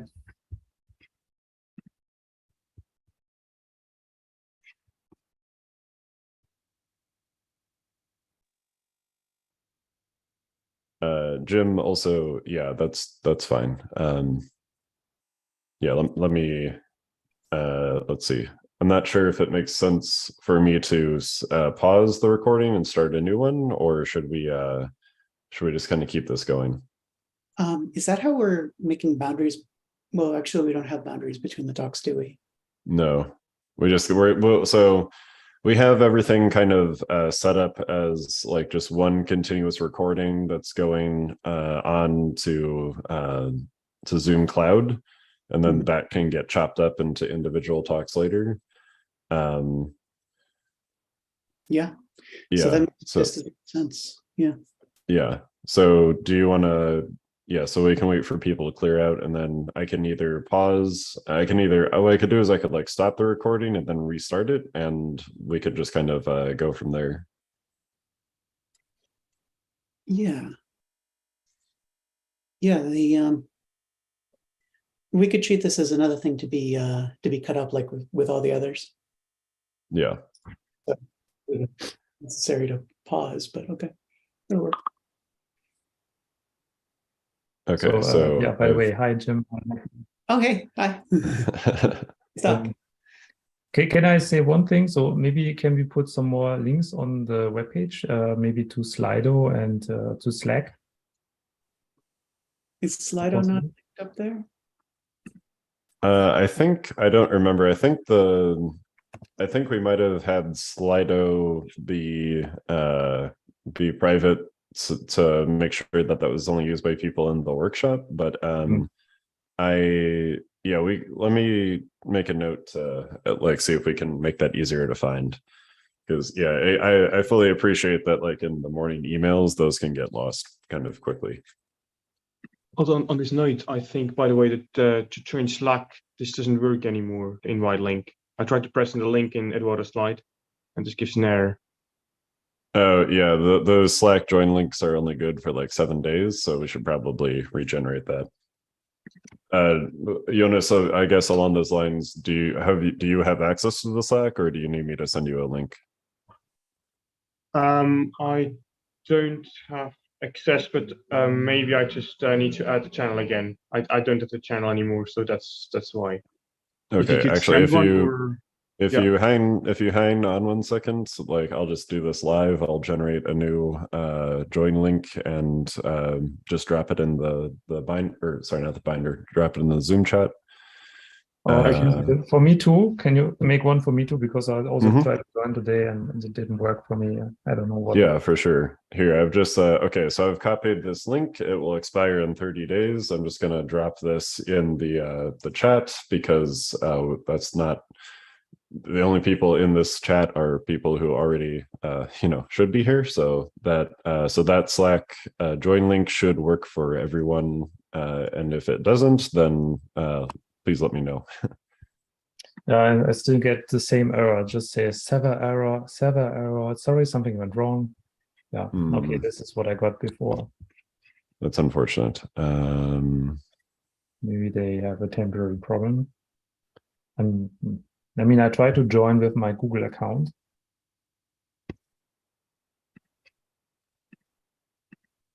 Yeah.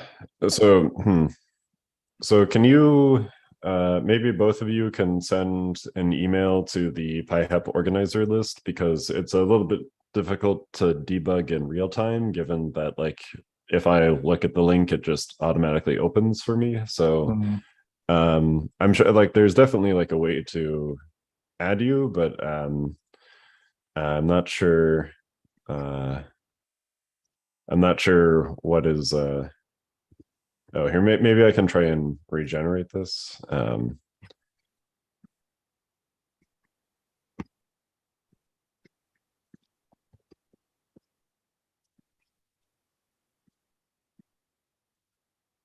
No, unfortunately, that just creates the same link again. So if that link isn't working for you, then I'm not sure what the issue is. But yeah, if you email us, then we can try and get that fixed. Okay, we do. Jonas, do you get the same error or do you get another error? I'm actually still trying to log in. I'm having on my tablet. I need to get the link, so I can't check. I'm trying to.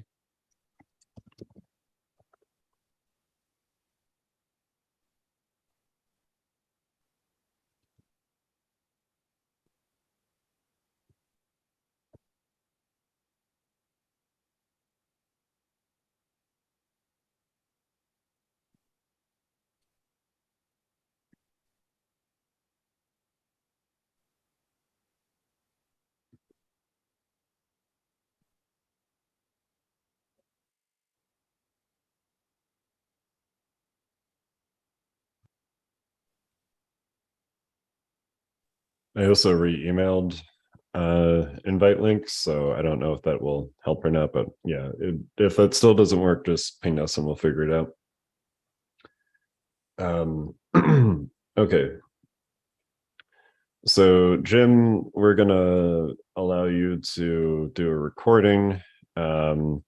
So I think everyone here who is, doesn't have their camera on is basically just kind of hanging around or in zombie mode. So that's okay. So yeah, so I guess also actually let me make this easy. Let me make you the host, just so that you have all the privileges you need.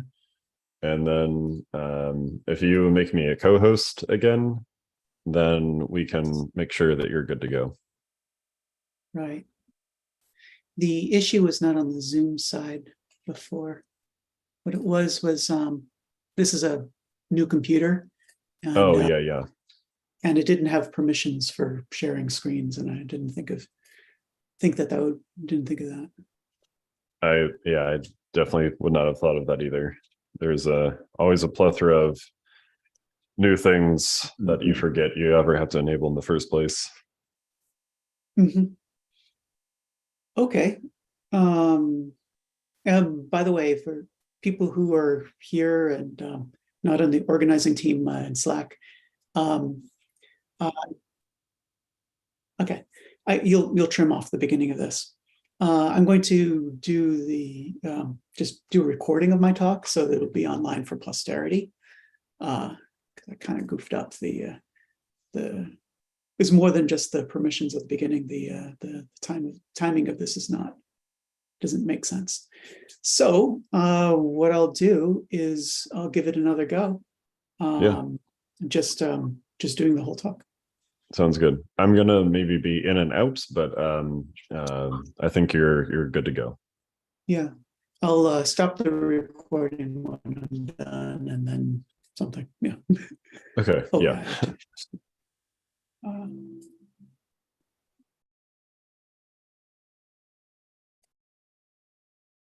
Is this the one? Jupyter Lab. Yeah, that's right. Yes, that's right. Okay. Yeah. So I'm going to pretend it starts nowish. Okay. Hi. Welcome to this after hours recording of my presentation of uproot awkward array hist vector from basics to combinatorics. Here I am recording this talk so that you can watch it